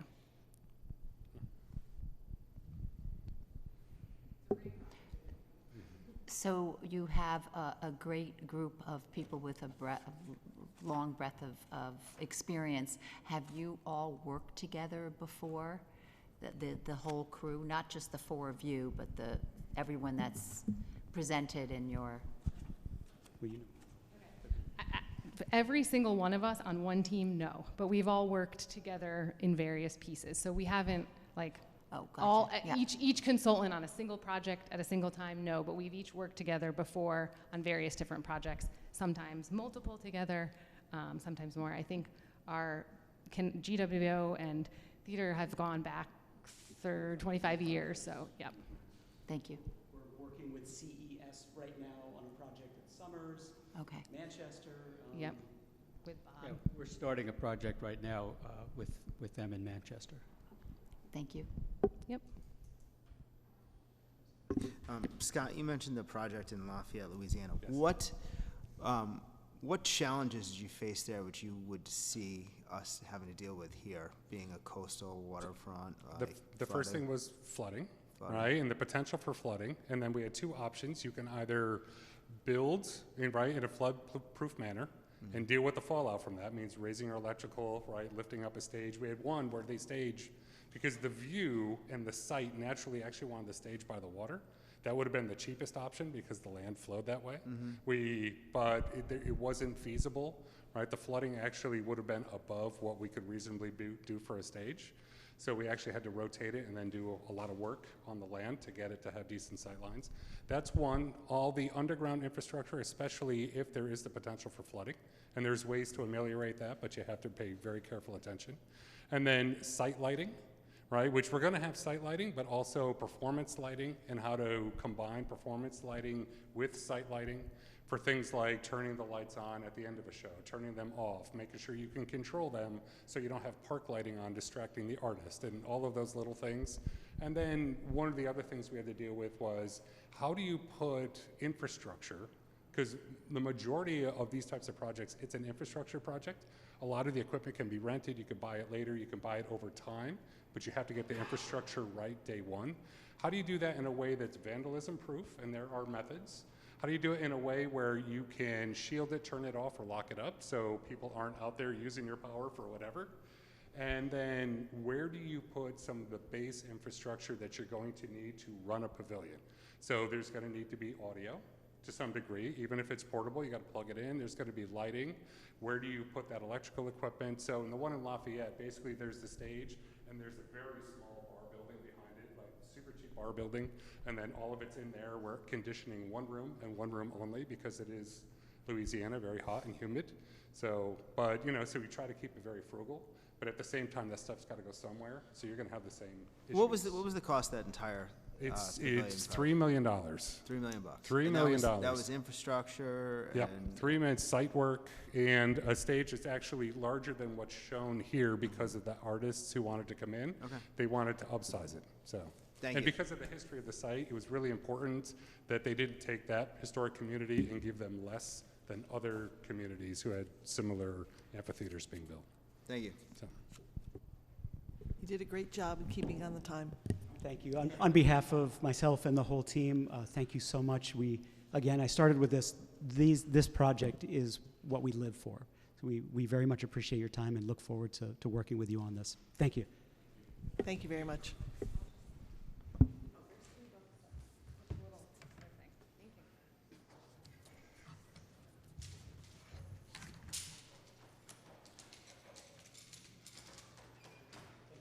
Great. Thanks, everybody. Appreciate it. Thank you. Nice seeing you.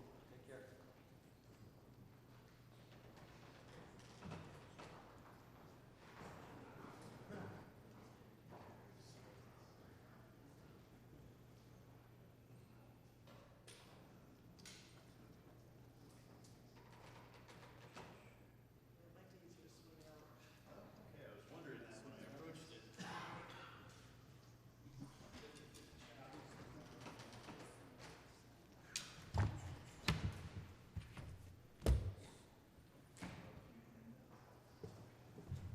I realize that we're working with one microphone, but the other one is right up there. It's probably live. Thank you so much.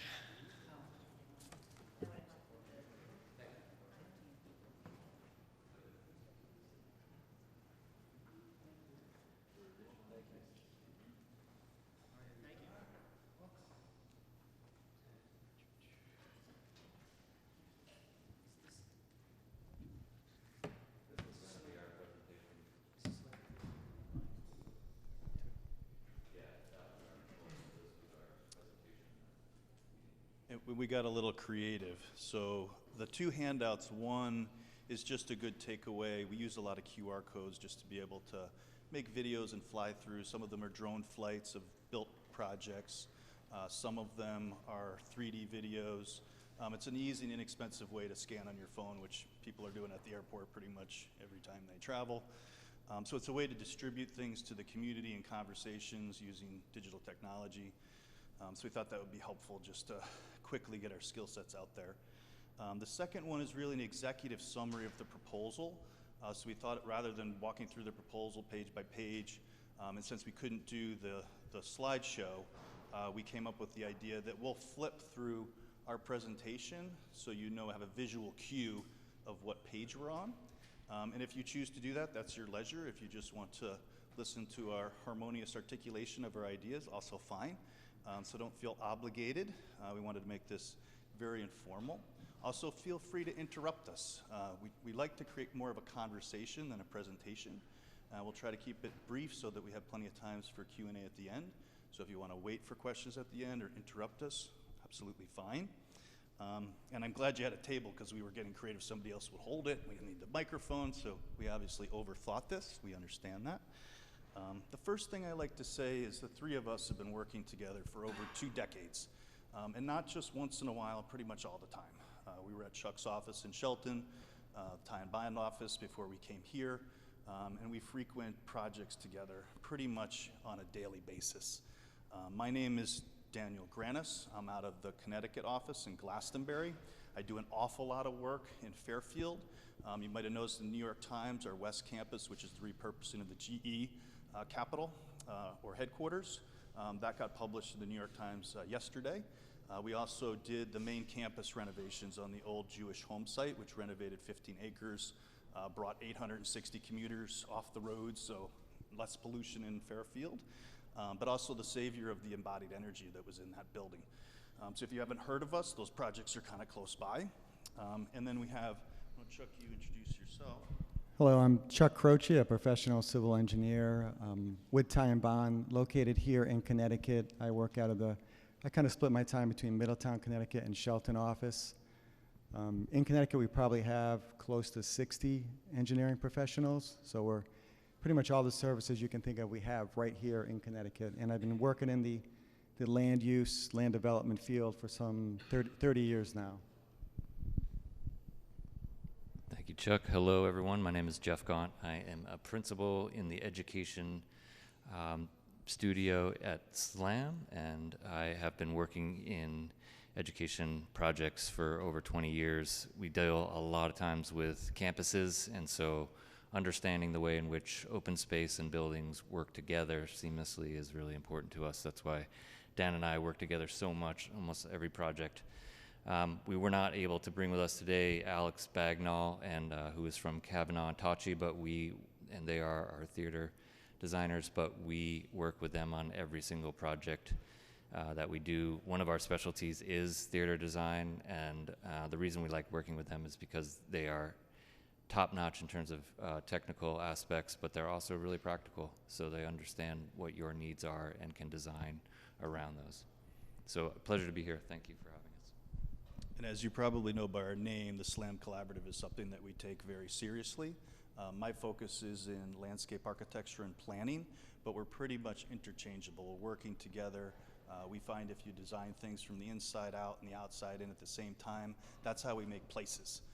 We're not just building buildings. Every project changes a place, not just with the project itself, but everything around it. It's like a stone thrown in water. It doesn't just affect where it lands, but those ripples done properly have a dramatic impact on the community as a whole. So we take that very seriously. And on the engineering front, as you know, Ty and Bond has all the pieces that we don't have. So when you put the two together, it's a 1 + 1 = 3.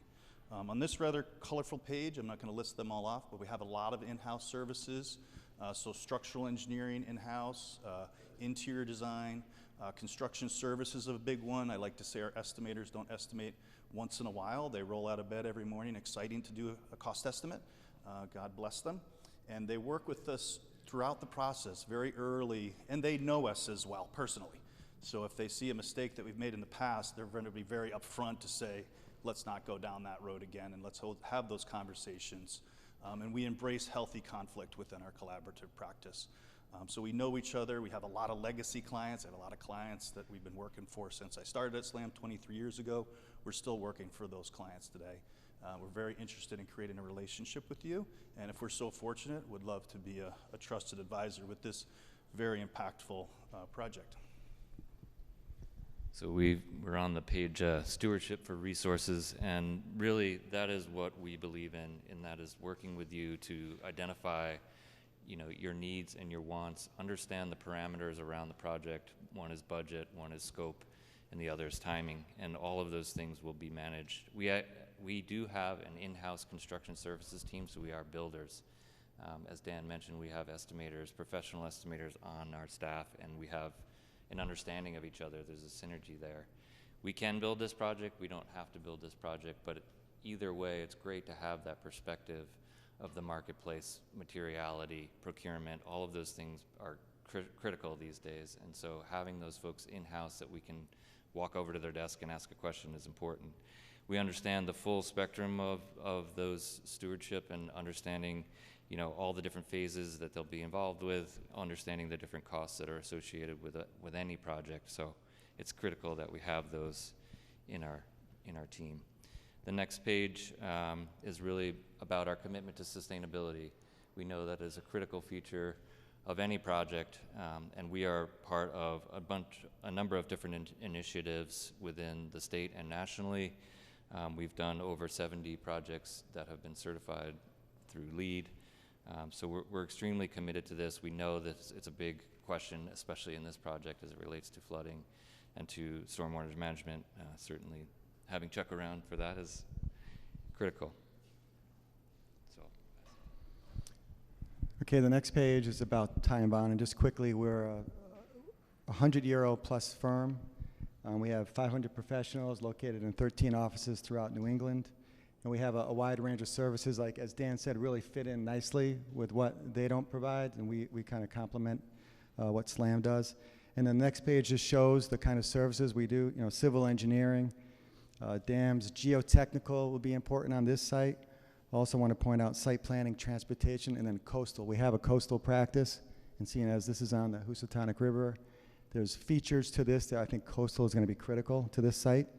We also have full environmental practice, both soil remediation and hazardous building materials. So, you know, I think also soils might be important, just to know that what actually is in the constituents of the soils. Then we have water, wastewater, building services, and GIS as well. And then we have Stratford experience. We've worked on the town sewer system. We renovated 5 pump stations, did a huge I&I study throughout the town. We did a Route 110 transportation corridor, looking to improve transportation along that whole corridor there, and then environmental services throughout the town, including you know, the contract plating, brownfield site, center school demo, and we're well aware of the Raymark site and its soils and what's in those soils. And then also we're working on the Eversource transmission line that also runs through Stratford. Great, thanks, Chuck. So be patient with our format using setting the stage, but we're moving into that part of the presentation and talking a little bit about our relevant experience. We want to get talking more about you, but I know you do, and the proposal asked to hear about us, so we wanted to point that out. As I said, it is placemaking, and not just if it's a park and a black box theater. And Jeff will talk about the intriguing factor of it's a black box with a capital T, as we're calling it, with 500 seats, and we're intrigued by that sort of idea. We do a lot of theaters that are theater in a black box, and somehow you've come up with this notion of hybridizing the two, and we get really excited about that. So you can see the images on the top are really placemaking. The amphitheater is out in the forest at the Westport YMCA. We transformed their Camp Mahakano. And although and one thing I will mention, if you look at those images, they're all different. And that's because our work is about our clients. We never say you should do this or you should do that. We want to listen to you, find out what's best for you, and our programmers will be heavily involved in figuring out what you really need and then what you want. And we want to get you what you want as well, but we're going to help prioritize those items. So we get your, if you're going to spend $1, what's going to be most impactful for your community. So we just wanted to point that out, that the image and the look of our projects, it's more important that that's appropriate for our clients, and that's why they all look very different. And I've always found that very noteworthy about our work. This is just a drone image that you see. You know, the look and feel of your outdoor spaces, we really love to, and I love the site. It's a blank campus waiting for a masterpiece to be painted. We're so enamored with it. Some of the murals on the building, you know, the one of the woman, you could walk by the Guggenheim and say, I would stop and stare at that for some time. So how do we engage your community, make them part of the process, and sort of make sure that we listen first, then we advise. And we will say, did you think of this or did you think of that? So bringing our experience, you're going to know a lot more about your community than we do, and we're going to bring expertise to the table to put those thoughts together and come up with the best project for you. We also did a master plan for Camp Mataucha. That is part of the Waterbury YMCA. It's adjacent Waterbury. And this is just an image of things that we can do to look at the existing condition and show you how we can transform these spaces that are not just delivering the program, they're doing it in an artful way so that you can really create a transformational experience. And that's what really excites us and draws our attention to your particular site and your particular program. Lots of indoor-outdoor connection, the image with the amphitheater. Amphitheaters just become lost pieces of the landscape if they're not properly placed. So yours with the waterfront view, although you know we want to make sure it has the right orientation, of course. But we're going to look opportunities with the black box theater as well. How does it visually connect outdoor spaces? Should it create some kind of conversation with the traditional architecture?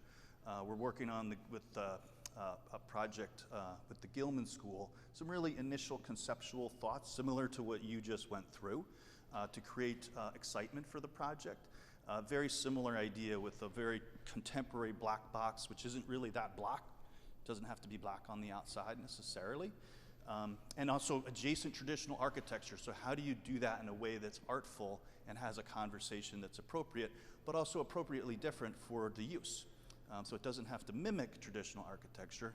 It wants to have some kind of conversation that's appropriate, perhaps. That's something that we'd ask you to think about. And the reason the Hopkins one is important is because it's right at the music theater. So the piano goes outside, they play music outside. You want to encourage people to get outside as much as possible. And any structure you build should have flexible uses and wants to have some connectivity, we would suggest you consider, to the outdoors. And that's both visually and physically. And then there's those spaces in between. It's Providence College. We helped them remove Huxley Avenue from the campus.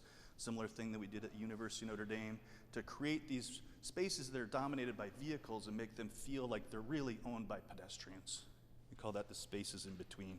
And then sustainable site design is integrated in everything that we do, working, of course, with Chuck to make sure that a lot of these attractive stormwater designs are cheaper than more mechanical means. So sometimes we're saving money at the same time making a more attractive and easier to maintain landscape.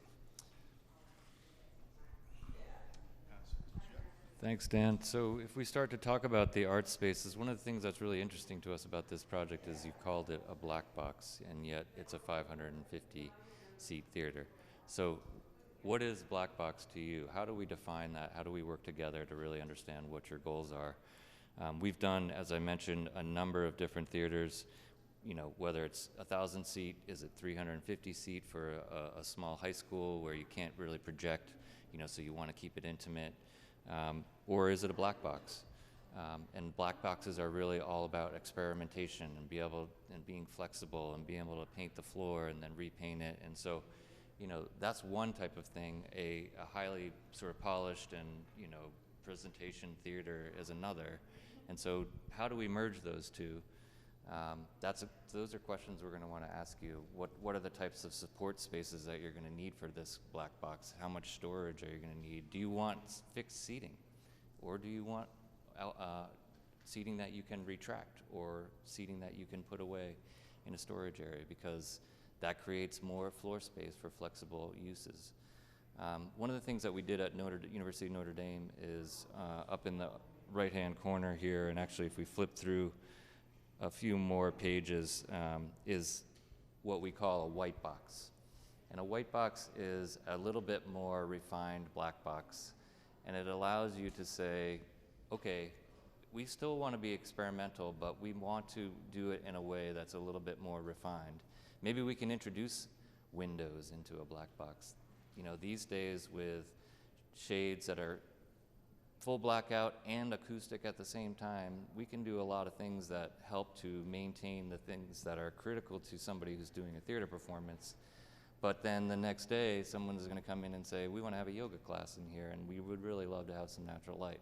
So a white box is a way of just, you know, conceptually thinking about it. At Notre Dame, it turned into an actual white box, but it still has all of the technical aspects. You can see in that picture that it's got all of the acoustics that are necessary. We can do all the variable acoustics, where if you're going to have a music performance, that's a much different room than if you're going to have a theater performance, because of the way sound and resonance work.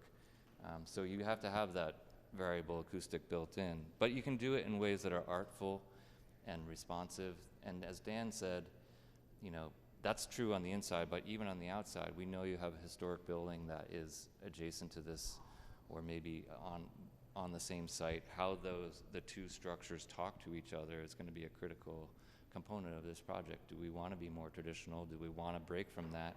Do we want to, how do they talk to each other? So all of those things are part of the exploration that we'll do with you. We have the experience in whatever direction you want to go in, and we have the tools to show you what's good, what's bad about each of those decisions. Maybe we'll bring both in and say, this one's a little bit more traditional, this one breaks from it.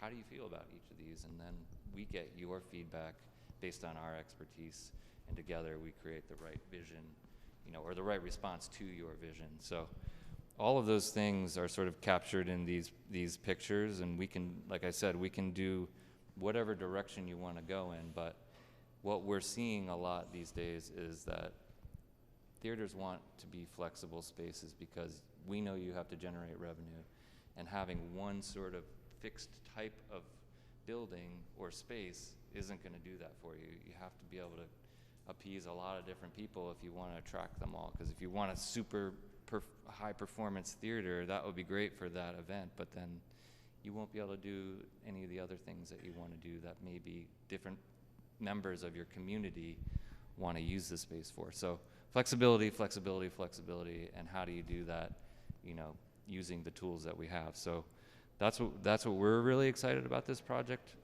or what excites us about this project, is just exploring all those different opportunities with you. So I guess we'll go all the way to the page where it says visualization. And that's just an example of some projects that we're starting to, you know, or a tool that we're starting to implement on a bunch of projects these days, which is, here's the plan, but then here's a QR code that actually puts you in that room, and you can start looking around and saying, oh, I don't like the cornice on that, or we should move this set of drapes over here because it works better. You know, putting yourself in the space is what this is all about. And if we had a digital version of this visualization, you'd see, you could actually, oh, you got it on your phone. You're starting to see that? And then ultimately, the page that has technical review on it is just all about, we know these are system intensive spaces, you know, and we know what those systems are. And as I said, Kavanaugh Tachi and Alex Bagnall is so good at being like, he can tell you what every single dial and button is on that lighting unit, but you don't need all those perhaps. Maybe what you need is this type of board, and, you know, save your money. Why spend this much money when all you're really going to use it for is this? So defining what that is and defining the space and the way in which you use it is part of the technical review. All right, I'll pass it back to Dan. Thank you so much, Jeff. So I think you're very familiar with the site. You've probably been out there a lot more than we have. What I loved about it is that there is this sense of community. You know, it's a little beat up, but it's treasured. So if you were able to improve that, just imagine how that would an impact in the community. It's in a strategic location. It's got enough topography to get some views over the arena. And I'll flip to the next page. There's that mural that I was so enamored with. There was another one too that was equally colorful. I thought they were both great, but that one it struck me. That is a really high quality piece of art. Not that they both aren't, and maybe I'm a little biased, but I can tell you if I'm in a museum, I would stop and stare at that for some time. There's something very emotional about it, and I think it speaks to the community. Somebody must have given a lot of thought to put that there, and is making use of a structure that is boarded up and turning it into a piece of art. So I just wanted to say thumbs up for that. The image in the middle upper, I love the green lawn. That's the the masterpiece waiting to be painted. Looking into the clouds, into the ocean, recognizing the traditional architecture. The pond, where is it?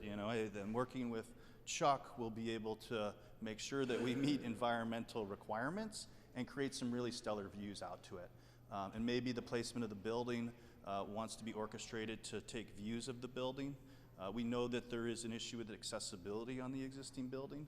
So again, we wouldn't tell you what you should do. We would say, hey, did you think of this and did you think of that? Exactly what Jeff explained with the building. We're going to give you a range of options, and only one of them will survive. But we have to go through all that exercise and do our homework so we have ready, aim, fire, and not ready, fire, aim. And that's where understanding the existing condition and parallel with doing programming, you'll meet some high quality programmers that do performing arts facilities with us all the time, and they'll go through each space. And once that's done, then we'll start to share ideas with you, real ideas that deliver that program in a cost-effective but impactful and artful way. And that's really the process that you saw in our proposal, is really existing conditions, program verification. You've done a lot of programming. We want to make use of all that. That's why we call it programming verification. You've done great conceptual design, and we just want to take that to the next level. Working with you and your community. And we love to engage with the community, not just the user groups that are using the building, but those who are going to visit the park. And we partner with you on how we develop those conversations. But those are conversations that we encourage and have all the time. And with that, I'll pass it to Chuck to talk about some of the brass tacks. And I'll note the floodplain is actually out of just nibbles into the parking lot. So there is a lot of area to be able to position that theater in just the right spot. Yeah, thanks, Dan. On this slide here, there's two pictures, and the top one really shows the limits of the floodplain for the Housatonic River, and as you can see, it goes up pretty much through half of the parcel. So that impacts certain types of permits that will need to be required to obtain if we're doing work within the floodplain. Also on the lower image, you can see the green hatching. That indicates, this is from online sources, but that indicates tidal wetlands. And tidal wetlands are also another type of permitting that we'll have to address. That's more Army Corps permitting. So basically, this slide kind of outlines what are some of the potential permitting that this project may need. And so if we're working within tidal wetland, that's Connecticut Deep and Army Corps permitting. And when you get into that type of permitting, there could be requirements to do SHPO, which is State Historic Preservation Office. There's also a natural diversity database, because there could be listed endangered species in the area. And there's also state and fisheries review. So that's just some permits. We do those all the time. We can easily help you navigate through that process. And then as you get out of the floodplain, there's other permits that will be needed, like the local coastal site plan review, and also a local floodplain development permit, which is through the town. And we have experience in that as well. And then the next view here is again of the floodplain. And it just goes into a little more detail about the floodplain regulations. So locating the theater, as Dan said, in the parking lot is outside of the floodplain. So pretty much you can set the elevation of that theater where you want and set the location wherever, in relation to the existing building.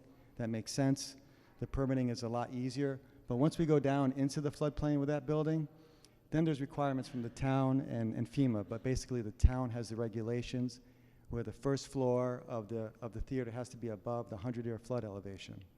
If it's not above the 100-year flood, If it dips down below, then part of the building has to be flood-proofed.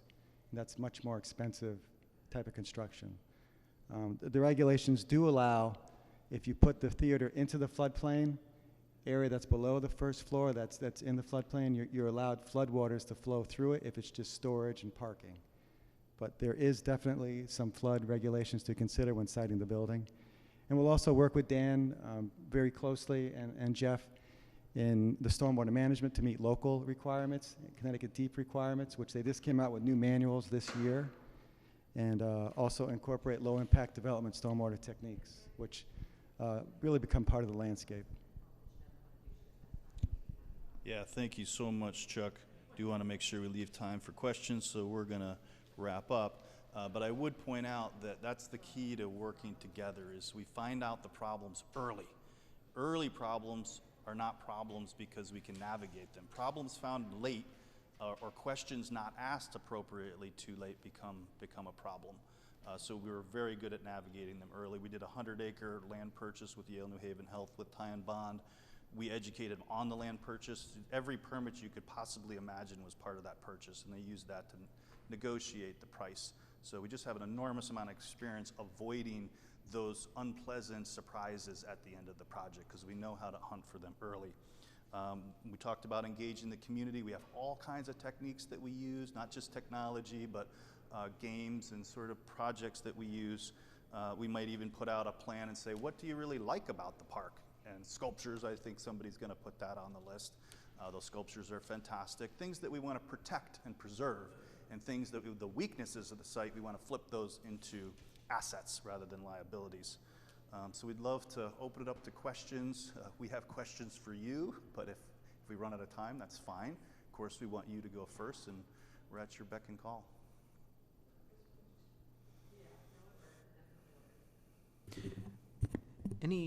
In your experience doing the waterfront, I know you went over the flood things. Do you see any other potential road bumps or hazards which you'd want to warn us ahead of time, or some things we may not be considering right now? I think early on we would want to get a really comprehensive site survey to identify really where is the floodplain elevation on the site, so we can know when we're in or out of floodplain. We also would want to we have wetland scientists who can go out and actually, confirm where your tidal wetlands are located. So if we know where the tidal wetlands are, then we know if we avoid those areas, we can limit the amount of permitting. And then, basically just understanding where the utilities are on site to know if we have to bring in new utilities from the street. The regulations state that the building HVAC systems have to be above floodplain. So you have to think about when they come in, they have to be waterproof, and then they have to be raised up above floodplain, like a transformer, for example. So another question is, based upon what you propose, what would you see like a realistic timeline to get all this done? It depends on the permitting. If we're strategic about where the theater goes, where the improvements are, the permitting could be a few months. If we get into Army Corps, Connecticut Deep, it could be up to a year. And that's... Oh, sorry. Keep going, Joe. Oh. And then the other thing we might want to look at when we're doing geotechnical, right? We do geotechnical borings to determine what the soils are, to determine what the foundation of the building is. We may want to also sample the soils for environmental constituents just to see what we're dealing with in the soil, and if we want to manage that on site and keep it on site as opposed to trucking it off site, which would be costly if it has some kind of environmental pollution in it. And you'll see one of the first things that we'll do is sit down with you and not just the goals and objectives of the project and the vision for the project, but the timeline of the project. And you're going to see bars for regulatory, and we rely on Chuck, who not even knows the approximate time frame. They know the people that will actually review it. So if we need traffic, they know Office of State Traffic Administration is piled up right now. We better get it in a little early. So we'll work back and forth. And geotech is really important because we find early on some of these soils are just unusable. So we either need to dispose of them on site, but not under structure, and cap them. We're very good at playing a shell game to get you the best value. And some of them are very usable. So knowing that ahead of time is good. And we'll also talk about resiliency. Like even if we only have to be a foot above the floodplain, we'll say, do you want to go a little further? We have some fill material to make use of. we'll walk you through not just the regulatory hurdles, but things we want to do to kind of future-proof your project, thinking in terms of decades and centuries, not years. Who would be the project manager? Who would be our day-to-day Our contact? PICs on a lot of projects, particularly of this size, are heavily involved. So I would be a day-to-day contact. Okay. I will have a project manager, Ellen Fallon Seneschal. You see here in the proposal. I work with her a lot. Similarly at Brunswick Academy, we just did a master plan we're implementing. We actually got to go to an ARC meeting tonight. She is heavily involved. But I am a day-to-day contact to make sure, and that's the key to SLAM Collaborative, is that we are involved on a daily basis. And then we have a lot of people and access to people depending on what you need. If you need a programmer, you need a structural engineer to go to a meeting, we have access directly because we're principals, but we don't fade into the background. We're in the foreground, but we're highly supported by people that we need. So she would be highly active, making sure consultants, luckily we're working with Chuck, so he doesn't need a lot of management, but there might be certain things that we need to follow up on, and she would more internal. Her heavy role in PM would be internal, but you'll see both of us in meetings, and we will both be heavily active whenever it is needed. So that's kind of how on this particular project, the PIC and PM role work. Thank you. You're welcome. I don't have a terribly specific question, but I will thank you for the space at Hopkins, and it's a magically beautiful space. Thank you. It's somehow just so much more than the sum of its parts, and thank you for that. Thank you. And we did the Glade and the Quad, and we're doing performing arts there now. I love the Quad and the Glade because they're so different, but that's the diversity of spaces that we encourage you. Like, you need a diversity of spaces to serve a diverse community. Some people want to be out in the open, the extrovert, and some people need some more quiet spaces. Thank you for that.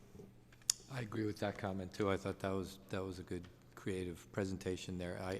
The black box versus the white box, and I think you made a comment about, we call it a black box, but then we said 500 people.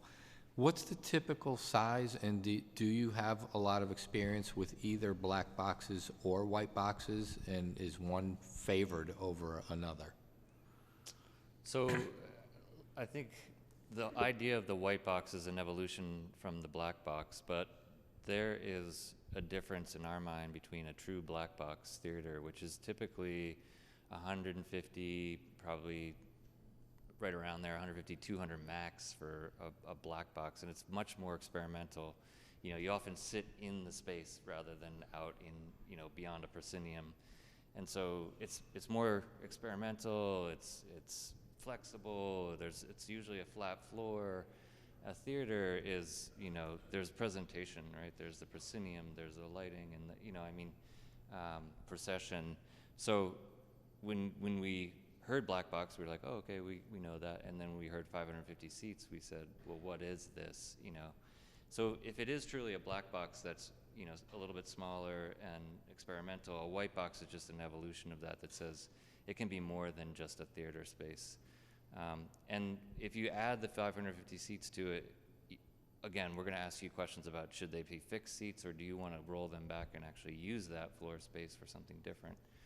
So hopefully that answers the question between the differences there. Yeah, and I'll just add quickly to that, the cool thing that Jeff said earlier is that we have experience in all of them. Every conceivable theater, black box, white box, we have an enormous amount of experience about the pros and cons.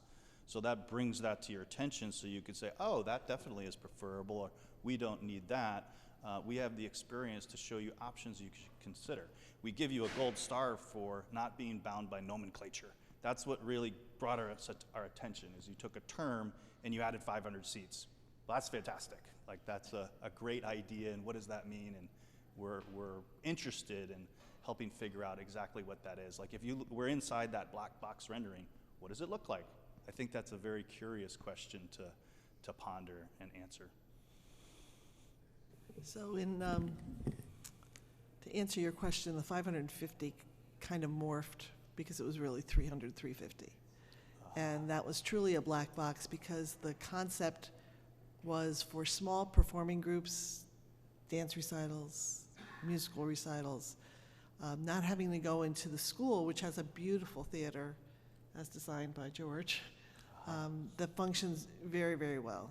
And it's really not for big performing groups to come in, it's more for local community. But it's, the white box concept is lovely because it might even be next to our white historic house, so it just might flow very well. Anyway, George. I just want to talk about the, because it sparked for the first time, I think, in this presentation, at least to the level that I'm thinking about it, is the timeline, you know, to elaborate on what Chris mentioned. You talked about a lot of permits, and I know this guy knows this better than I do, and, you know, high level, and I know you can't, we wouldn't pin you down to this, but the day you get the survey that shows wetlands, grades, and the whole 9 yards, from that point forward, what do you think it is in time to get to a concept after you've talked to us and understood our wants and our desires? And then from that point, the permitting process. You did mention, I think, 3 months in one way, and it could be a year in another way. Because that sort of blows us out of the water a little bit. But I think it's realistic, so I'm not saying that it's wrong. I think it's important for this committee to understand that our expectations might be too high. So can you give me your high-level perception of what you think that could look like from the time you get the survey? Well, there's two things. I'll let Chuck answer the regulatory hurdles. But a good way to think about it is that when we get those regulatory hurdles that Chuck will outline for us, and we'll put them as little bars, then sometimes what we do is we slide those bars around a little bit on the design side. Those become hard things, fixed things that, and we don't like to be optimistic about them. We like to be pessimistic about them. And that might mean Jeff and I better get moving. And sometimes there's some things that can stay at schematic design level and some things that you need to advance further in order to get them in. So sometimes some of those regulatory things can actually happen in schematic design because we've advanced things earlier that we know we need. The classic is that we finish DD and we begin a regulatory process. Sometimes the regulatory timelines don't allow that to happen to hit the deadlines that you need to make. So there's a lot of back and forth on how that's going to happen. The other thing to keep in mind is that we don't want to rush you either. Like, we can work quicker if we know there are limits to how fast we can do our work, but we have a lot of capacity. We have almost 300 people with SLAM, and Chuck has, Ty and Bond has even more, and we have access to them. So we prioritize in-house to say we just need the right people on this project to make it happen. But at the same time, you want to have all those conversations. You want to engage the community. So we work with you to create a timeline that works best for you. And if we need to pull up our bootstraps a little bit, or a lot, that's something that we're used to doing. And I'll let Jeff answer as well, because there will be timelines associated with the theater design. I don't know if you wanted to talk about. Yeah, I was going to say, we're kind of pushing on time, so Maybe that satisfies your question. Yeah, I just had a quick question. Are you designing the theater in-house, and what is Kavanaugh's role in that? So Kavanaugh Tashi is a theater design consultant who does acoustics and theater design. So we work seamlessly with them. You know, we'll ultimately be the ones to design the outer core and all of it, make sure the building functions and meets code and all of that. And then we'll work with them in terms of acoustics, the way that lays out. Like, you can see one of those projects, some of them, I won't try to get into pointing out, but you know, the shape of the walls, the way in which, you know, variable acoustics are going to happen. As I mentioned in that Notre Dame, we had sort of scalloped walls because, you know, that's going to reverberate sound, and then we had a curtain that you could pull in front of it. So, you know, they'll tell us, okay, well, those panels need to be so big because, you know, we want to hit a certain reverberation time. So, you know, it's a little bit of back and forth, but they know everything there is to know about the systems. They can design the acoustics, and we'll take care of the rest.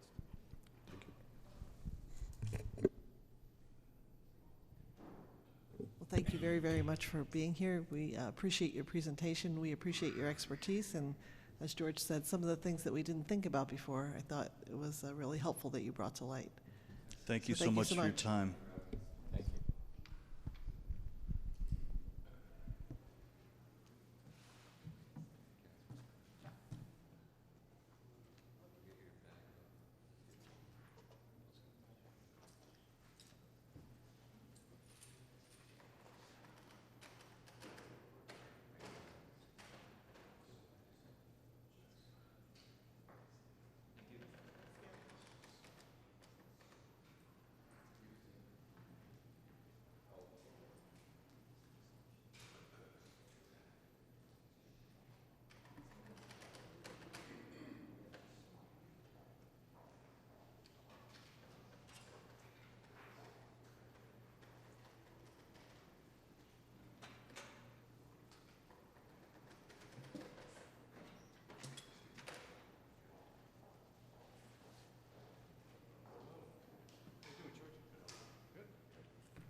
So the curveball was because we are recording this, and we could not show your presentation and record the conversation, so that's why we're doing it the old-fashioned way.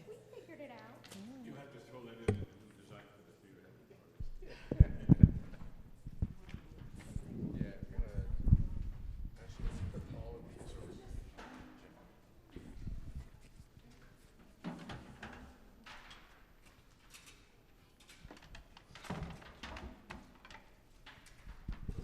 So while you're setting up, we'll introduce ourselves so you know who you're talking to.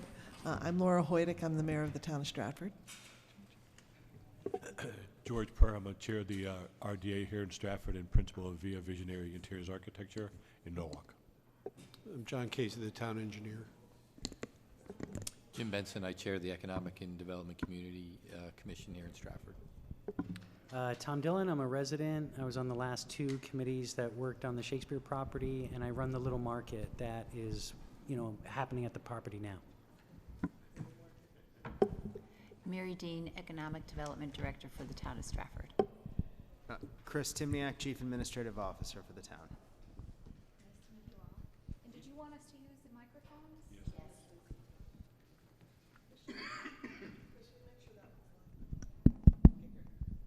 Are they both? We're live.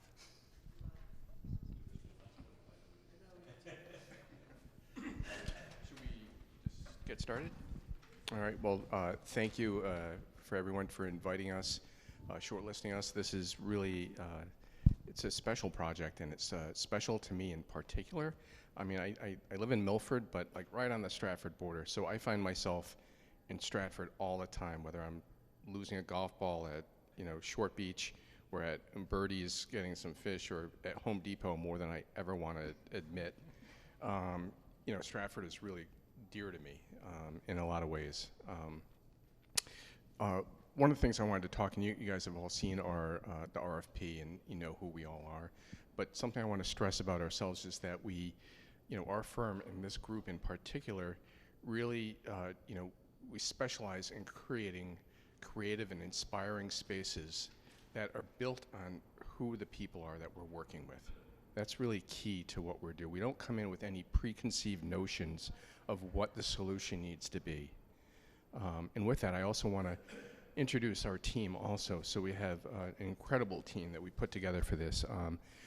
Myself, who I forgot to introduce, is Chris Boxtall. I'm a partner with Sviegels and Partners Architects. I've been involved in a lot of really fantastic projects over the years, but I want to highlight these folks. To my right over here is Marissa Mead, who is an associate principal with Sviegels and Partners, but she's also some of the accolades that you might not know, but you should know, is she was awarded 40 under 40 1 year ago.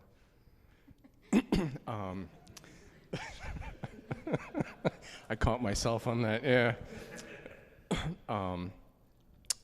Well, she was woman in architecture. God, I'm forgetting them all now. I have them all written down here because what else was it? Woman in architecture, founding member of NOMA, which is really promoting justice, equity, diversity, and inclusion in architecture and our practice, as well as our communities that we're serving. So she's very involved in that. She's a mother.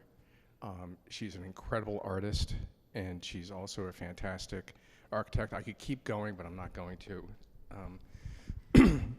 This also is Chad Frost, who is over there. Chad is another incredible landscape architect, and actually when we first saw the RFP, Chad and I called each other immediately and said, you know what, this is something that we really want to go after together. Incredible placemaker, just a talented landscape architect.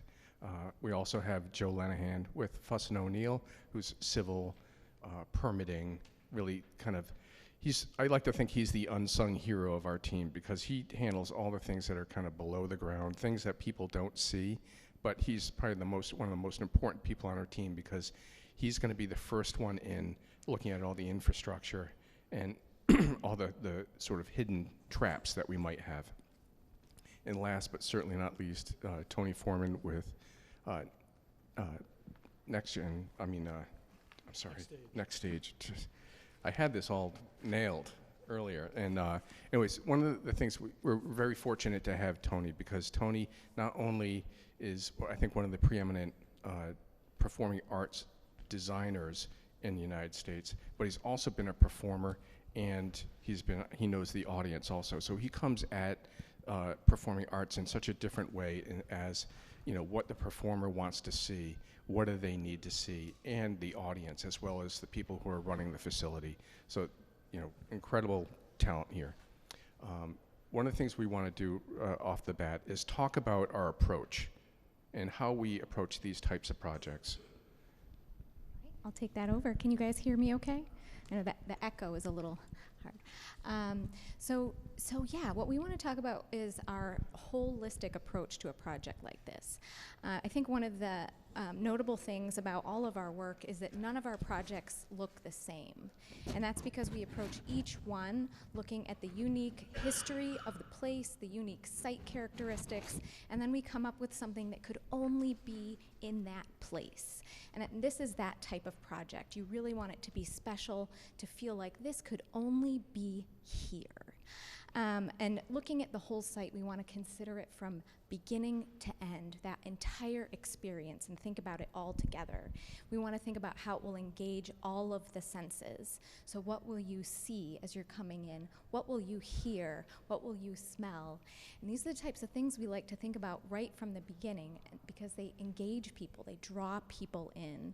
And when you have such a beautiful site like this with such a natural setting, you can really take advantage of those features. In our packet here, we included some images of the New Haven Botanical Garden of Healing. And you can see this was also a very natural site with sort of a striking features of West Rock. And so we really built the entire project around the axes of that view when you come in, and that powerful impact of the rock. There's a stream going by, so we wanted to engage people in an auditory experience coming along the stream. And we also incorporated wind chimes to sort of pick up on that transition from the traffic noise to the more natural sounds of the setting in the park. Moving along, a little bit about our process. I'm sure there are folks in this crowd here who are very familiar with the design process, but not everybody who's going to be involved with this will be. And this diagram is sort of illustrating what that design process is sort of like. It's a big squiggly line. It's a big tangle of things. We're taking into consideration so many different things right from the beginning. And our job is to lasso all of that information, all of the site information, all of the aspirations from the community, and begin to untangle that so that we can present things to you all in a way that is clear, concise, easy to understand, and allows the decision-making process to move forward smoothly. The next thing I want to talk about is the community engagement. Now, you might hear community engagement as a term thrown around a lot. This is something that has been foundational to Svigals and other folks here tonight from the very beginning. We truly believe that engagement makes projects better. And we have spent a number of years honing the tools to make engagement work well. It's a great way to get people involved. It's helpful for us because we get to hear from a lot of people and uncover things that we may not have thought about, and so it makes the project better in that way. We get all the best information, but it's also extremely important for people in the community to hear each other in a process like this. This is a resource for the community, so we want to bring people out, get them engaged in the conversation around this, and have them talking to each other about what is important. And there are a lot of different ways to engage folks. There's surveys and polls, yes, but we'll also want to figure out, who are the folks that we want to get on the phone, that interview, figure out what potential roadblocks might come down further down the line. It's also great to get folks involved in polling. Once you get down to some of the finer decision making, maybe you have a color palette or a couple design options for something, and you can poll the community to see what do you like better. And they're then becoming part of that engagement process, part of the design process, and feeling ownership over this project, because it does belong to the community. And I know we want to move quickly, so the last thing I want to touch on is artwork. So artwork is extremely important to us on our side of things, and we feel that it brings a lot of things to the table. One of the things it does is when you put art in a place, it makes that place extremely special. And in a landscape like this, you want to feel like, oh wow, there could be something beautiful around any corner. And it adds that element of surprise and delight and makes the whole place feel very special. It's also an opportunity for storytelling, bringing up history about this place, about the Performing Arts Center and the organization here, and establishing an identity for the people who are involved and a common bond for those who are involved in the project. And yet, it's another way to engage the local folks. A project like this is a tremendous opportunity for youth in the community to get involved and understand what a process like this is about. I could see local theater groups being involved in this, schools getting excited about it. So a lot of folks to involve and reach out to in the process. Thank you, Marissa. Good evening. Joseph Lenahan with Fuss & O'Neill. I've been with them for 20 years, and it's actually been a number of years since I've been in these council chambers, so I welcome the invitation back. It's great to see we're back in this forum here. And as Chris said, as part of the site civil engineering part, I'm not as upfront when it comes to a lot of the performance arts part, but as you all know, without the engineers, we need to be able to make things work. So we would be working hand in hand, with you, with our design team, to ensure that throughout this site that we have here, and there's a lot of site considerations and elements that we'll need to address. We've got the access throughout the site, right? We're coming in off the road for autos and for pedestrians, making it in the site, throughout the site, and then out of the site to make sure that's seamlessly through there. Taking the proposed use that we have, ensuring that we're meeting the town regulations with the parking count and such. We're also entertaining potentially having a side entrance or a rear entrance for specifically service, performers, utilities, in order to take that away from, say, the public entrance to keep that isolated. As part of our overall development, we also have to think about the sustainable strategies in green infrastructure, stormwater management. We need to ensure that any of the proposed development that we do, added impervious areas, we're able to mitigate. We want to mitigate to ensure that we have improved water quality, that we reduced our pre and post runoff and flow volumes, and to ensure that through all our erosion measures and construction activities, we're not going to impact any of the wetlands that are on site, the adjacent Housatonic River, as well as Selby Pond, not to mention the residential development that we have also surrounding us. In addition to that, we also want to take a look at all the utility companies that are going to be providing services to the site to ensure that the demand that we have matches up with the capacity that they can give us. So we work through that process. Another key thing to keep in mind is the fact of looking at all of the town regulations for zoning, wetlands, ADA compliance, and ensure all of that is met through the permitting process that we have. And as you know, majority of the time, you'll see a lot of that down in the dirt sort of engineering work that we're going to provide for the town to make sure that it's a viable project with that. And lastly, I'm going to hand it over to Chad for talking about landscape architecture. Thanks, Joe. Again, my name is Chad Frost. I'm a principal with Kent Frost Landscape Architecture. We're based out of Mystic, Connecticut. Couldn't be more thrilled to be here talking to you tonight about this project. As Chris mentioned, when it first came out, I called right away and said, this is like right up both of our firm's alleys. We've been in practice for about 25 years. Art and the integration of art into the landscape, into the site, is one of our key tenets of what we try to do all the time. We've been doing performance art parks. Our first one was about 22 years ago that we personally did. It's still thriving to this day. It's putting on performances Thursday, Friday, Saturday, and Sunday nights.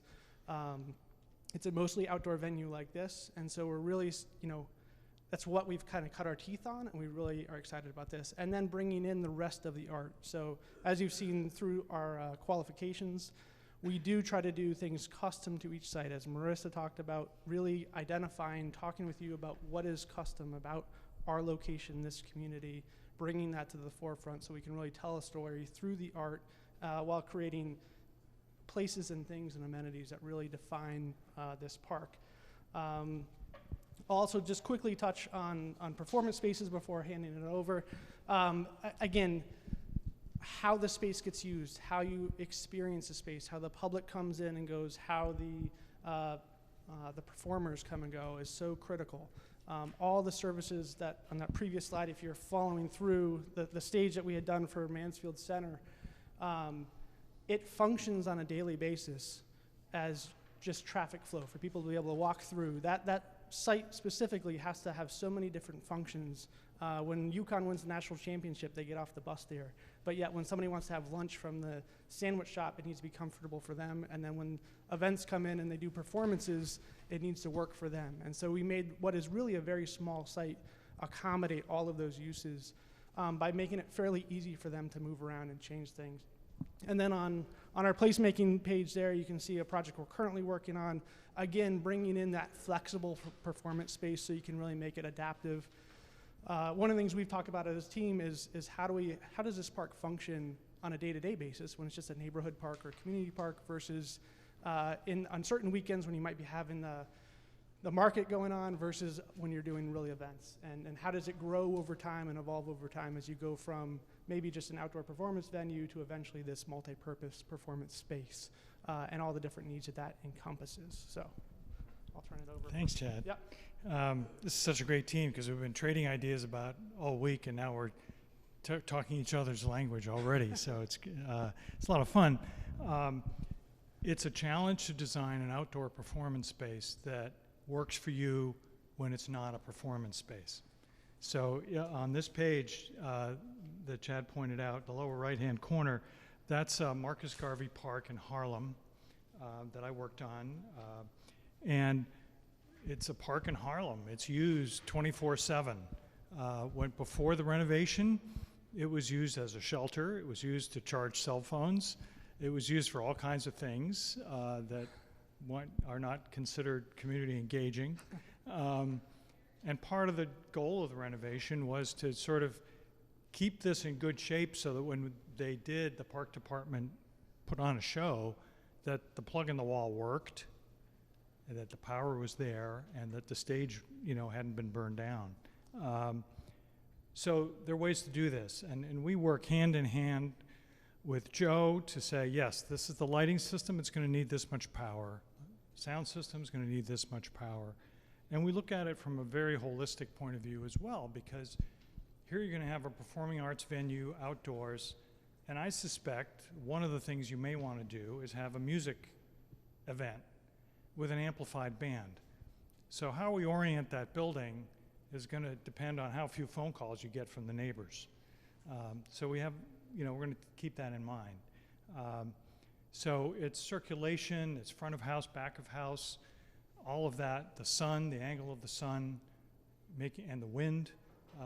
It's great to come in and smell the salt air when you come onto the site. It may not be so good when there's a real headwind blowing and all the stuff on stage is falling over. So we look at that. It's a very exciting project because it is a park and it's a place that should be used around the clock safely, and it should be a very special place for those performances, which are going to be periodic, right? I mean, hey, I'd be the first person to love it if you had performances every night of the week, but I don't think that's going to happen. But we can make it happen. It's a team effort, and just really resonating with what Marissa talked about, the integration with the community and getting their feedback is vitally important, because the last thing we want to do is presume anything that is going to be built and cost you money, cost the town money, have to be maintained, and that it isn't useful. That's not helpful. And we're here to be helpful and partners with the town to make that happen. So I think where we would like to transition now is to start to talk about the site a little bit. We purposely didn't come in with a preconceived design idea, or even though we wanted to, I wanted to. I fought the urge, and everybody agreed with me. Actually, Chad told me no. Yes. But I think that really resonates with, again, what I mentioned earlier in the discussion is that that's not really how we work, because we want to know about the park, how it's used, and the folks that are going to be using it also. That's so key to telling your story and telling the park story also, and bringing it to life. With that, we did look at the site. We've been to the site, and we have some ideas that we'd like to share that we think are exciting. But again, these are just some ideas. So these aren't designs. Just want to cue that up. First one that we wanted to talk about is just circulation on the site. So if you go to the next slide, we have this one. And with this, hopefully everyone's going to chime in a little bit also, and this is discussion, is, right now it's largely vehicular focused. There's a drive that kind of cuts through the whole thing. There's a large parking lot. But we think that there's opportunities to sort of restrict some of the vehicular traffic and make it more pedestrian friendly.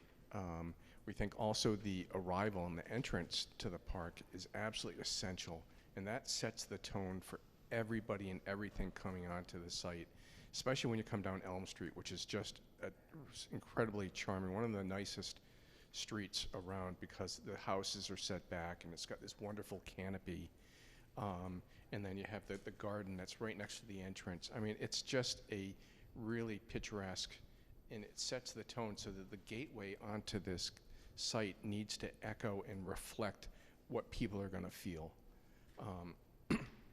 And with that, we also think that the pedestrian, we think, there's an opportunity to really showcase Selby Pond, which we'll touch on earlier. Right now, you almost go by it and you don't even know it's there because it's overgrown.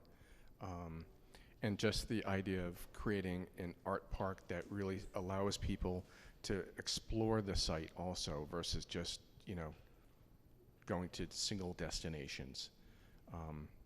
Yeah, I'll jump in real quick and just say one of the reasons we're hoping you invited us here is because of all the art and integration of art that we showed in our response. And what we've shown on the slide, I was about to say the screen, but is the idea of bringing that art in and using that to help make a placemaking statement. And whether that's at the gateway and where that gateway is and how we want to approach the site. The first thing, as landscape architects, we do the creation of meaningful, memorable exterior spaces. And so we need to start with how do we create that space? And where's that threshold, the doorway into the park? And what is that experience like? And how do we let the public know with subconscious cues that this is where they want to go and arrive, and not just a small little sign that says you've arrived.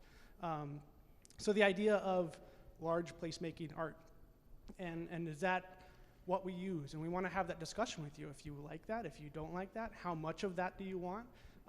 Is that exciting or not exciting?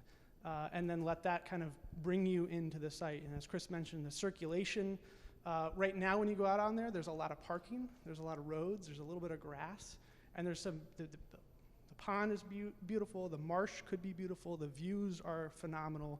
And so how do we, slightly rearrange things? We did hear in your, what you put out that you don't want to have a complete redo, but how do we modify what you have so far to really work and amplify things? So if not only is the stage oriented so that it's best for the performance, but also takes advantage, doesn't block the best view and things like that.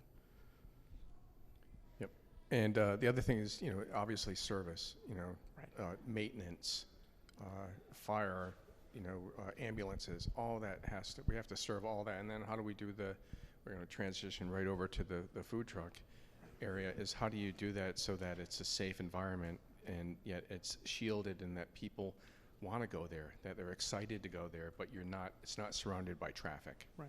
One of the things we've talked about is that instead of just a road that runs through, if you don't need it for vehicular circulation all the time, is that more of a pedestrian promenade that can serve food trucks to drive to wherever they're going to go, but isn't part of the regular vehicular circulation? And then how do we integrate in the food truck idea? In your plan, it seems to be very isolated, and here's the spot, and we go here, and that might be what you really want, or do you want to have it integrated into the overall flow of the park? And those are just, again, conversations we want to be able to have with you going forward on what's the goal. And using the food trucks as a community builder also. So, maybe there's a a light structure or something that, gives you some cover, that kind of becomes a gathering space for people. So maybe they go there and they have coffee in the morning. Maybe kids are going there to study or something. Maybe there's a fire pit or something. So again, activating all the spaces. Okay, maybe no fire pit.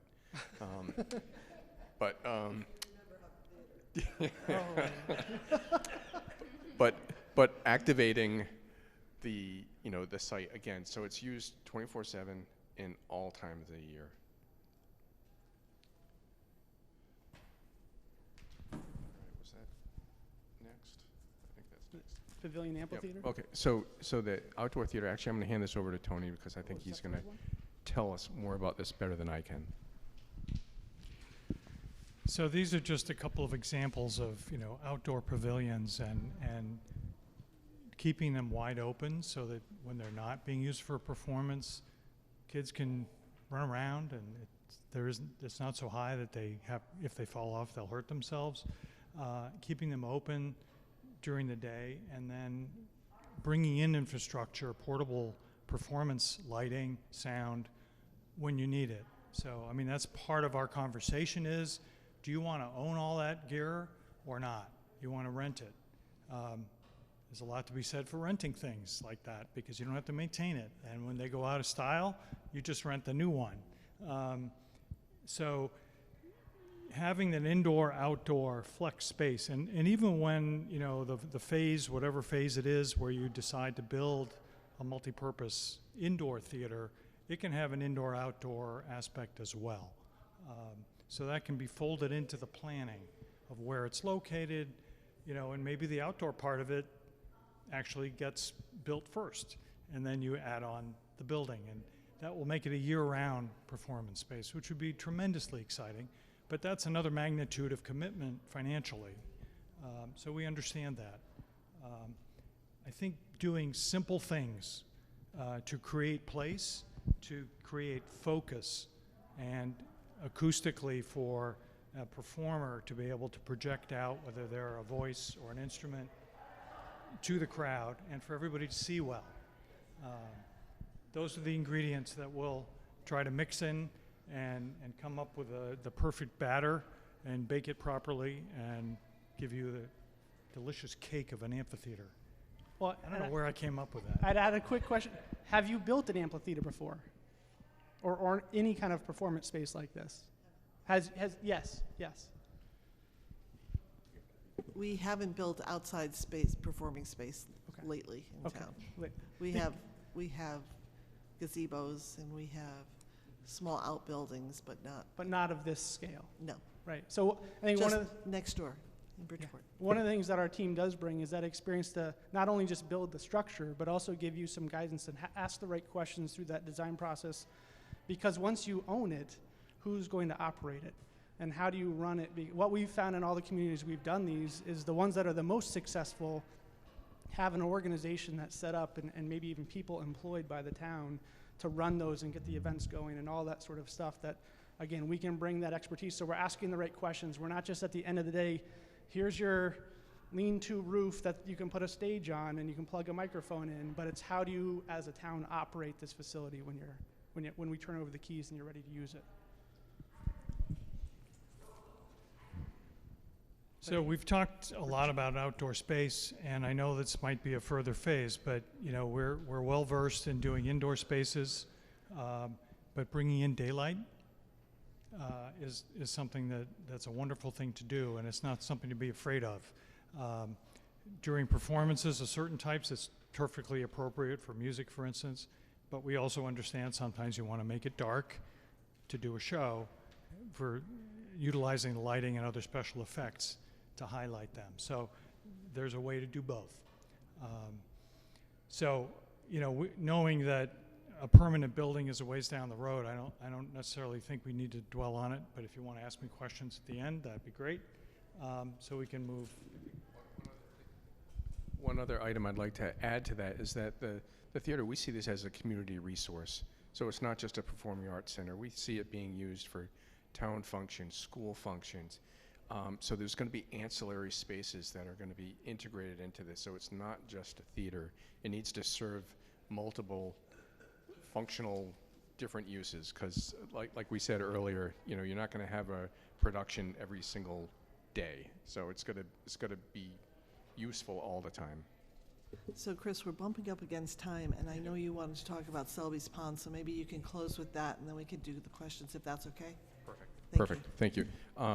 So with Selby Pond, really, we see it, and we don't know the full understanding of it as far as, like, can we touch it? How are the neighbors reacting to it? But we do see it as a resource that's sort of hidden right now, on whether, you know, it's a walking path. Can it be used for artwork? You know, I think there's just a variety of different ways to activate that Selby's Pond in particular to become a connector to the rest of the park. That's really underutilized right now. It's sort of a hidden gem that no one sees. So and then I think we have a couple other slides, but you know what? Yeah, we'll open up to questions, but the one thing I will add is that I think what's important to this is also understanding the scale and the fit for this project. This is not a huge project. It's not Millennial Park. It's not these giant performing arts centers. So I think we come into this with a real understanding of the scale and the size and the budgets and the schedules of these things. So, you know, being real about it and understanding what some of the limits are, but also being aspirational about what our end goal is. That's it. Thank you. Great presentation. Who starts? John? I think it's your turn.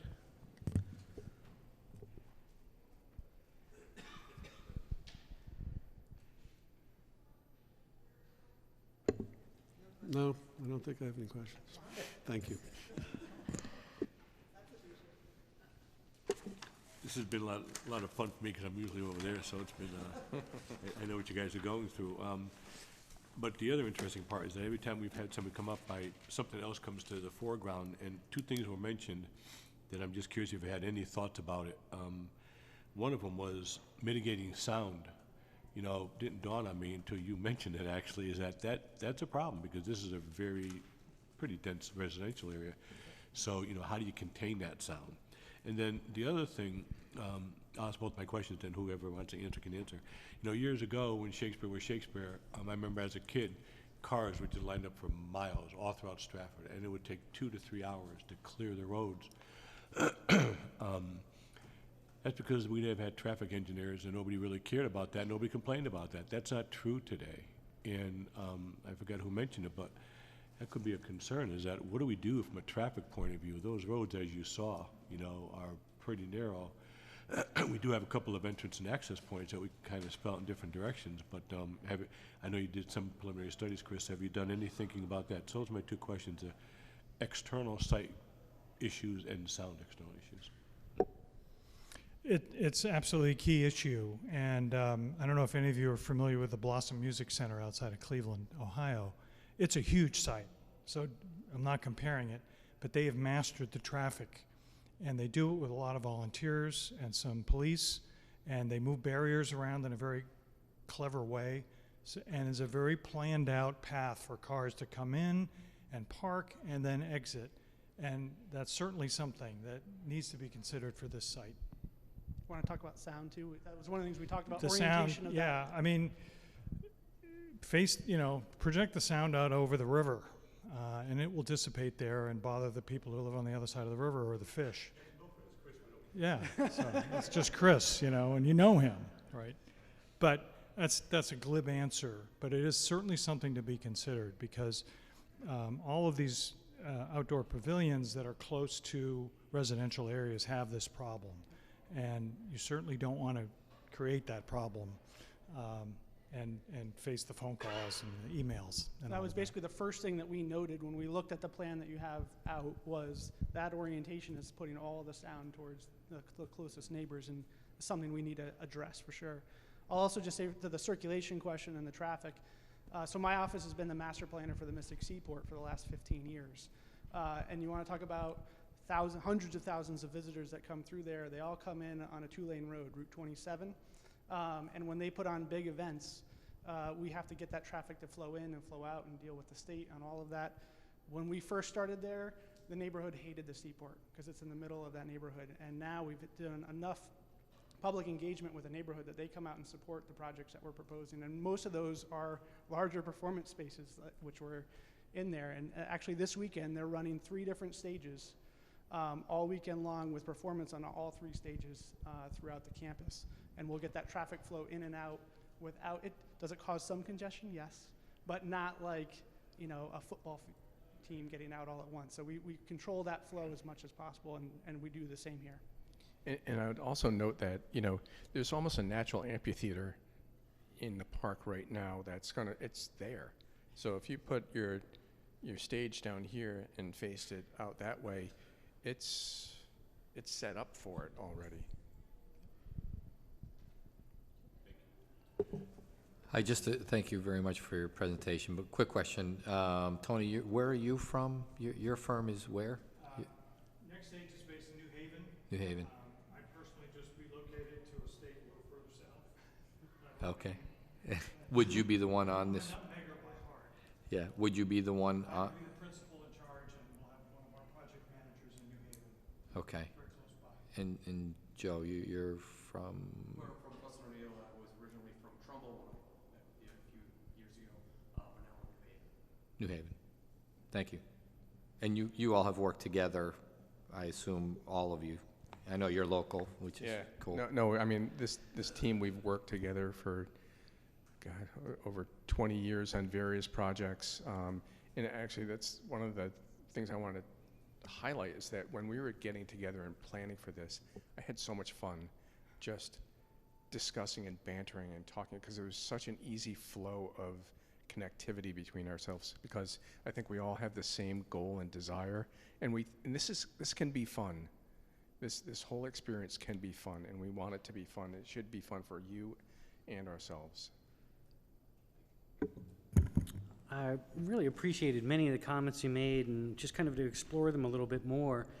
You know, there's this issue of having a performing arts complex, but there's also an issue of having a day-to-day park. And so I thought you commented on that really well, okay, because I think that's very important. And the other quagmire, I think, that I've experienced, I've run a lot of events on this property. I've probably put on like close to 100 events, you know, on that property since the fire. And it's a confusing space as it is. And my question is, how do you build something, and can you build something, you know, that is equally beautiful for, I'm telling you, if we work so hard, and if we get 100 people in front of a stage, we're jumping up and down. So this is not a place that for the community is not going to reliably turn out 1,000 or 500 or 1,500 people. That is a very high watermark. We've worked very hard on events that have produced 300-400 people. We're very proud of that.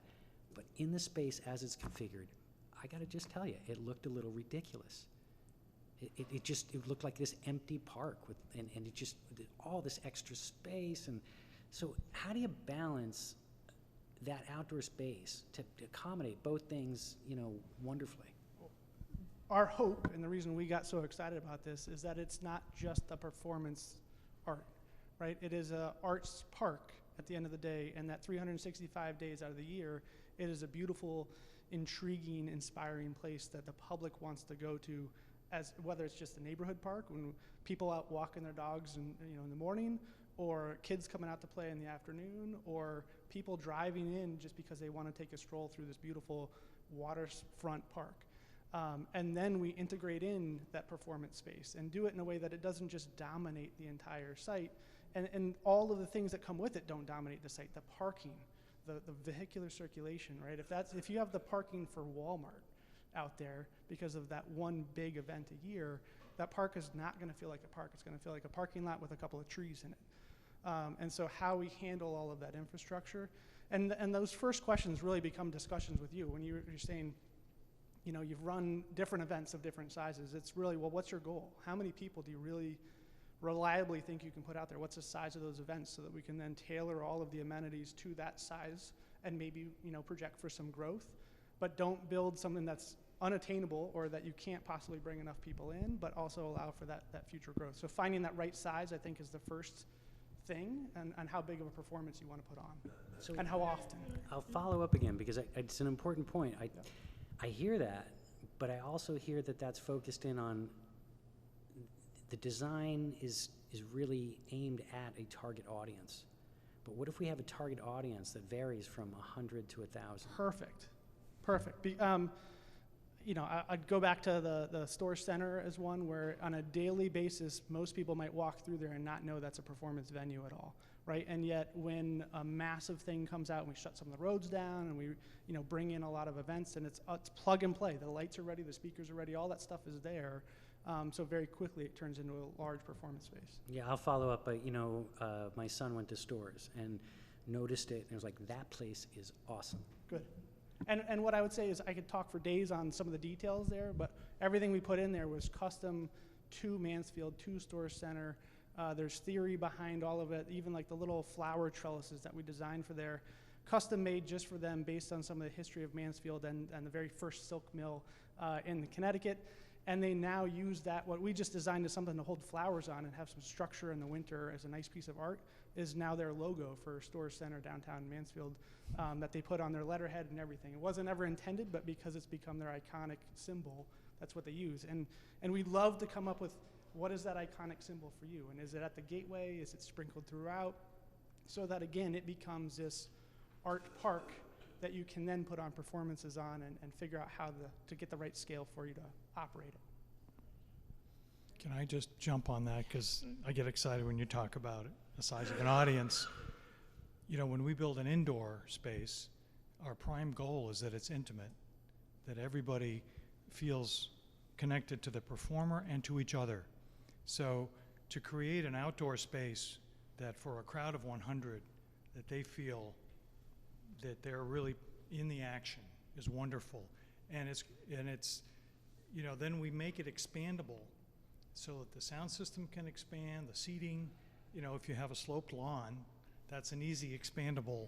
So how do we leverage what's already there? So, you know, if you would tell us, look, we're really interested in a 300-person amphitheater to begin with and then be able to grow, we can make that work, absolutely. And in fact, that's super helpful. I'm all set. Thank you for your presentation. No, your presentation lived up to the book. It was pretty good. Thank you. Chris, thanks for coming. Thanks for assembling such a great team. Thanks for the presentation. We're so sorry we threw you with the paper versus the virtual, or the electronic. You really did a really very nice job. Thank you very much. Do you know what your timeline is for making a decision? No. Thank you. Soon, because really, since 2019 when we started this process, it's been in front of us, and so we've moved very quickly from July to now, and we hopefully can move as quickly as possible going forward, though we've heard a lot of interesting things today about permitting, et cetera, that might slow down that timeline, but we'd hopefully like to have a decision within 90 days or so. Great. Okay? Thank you. Thank you.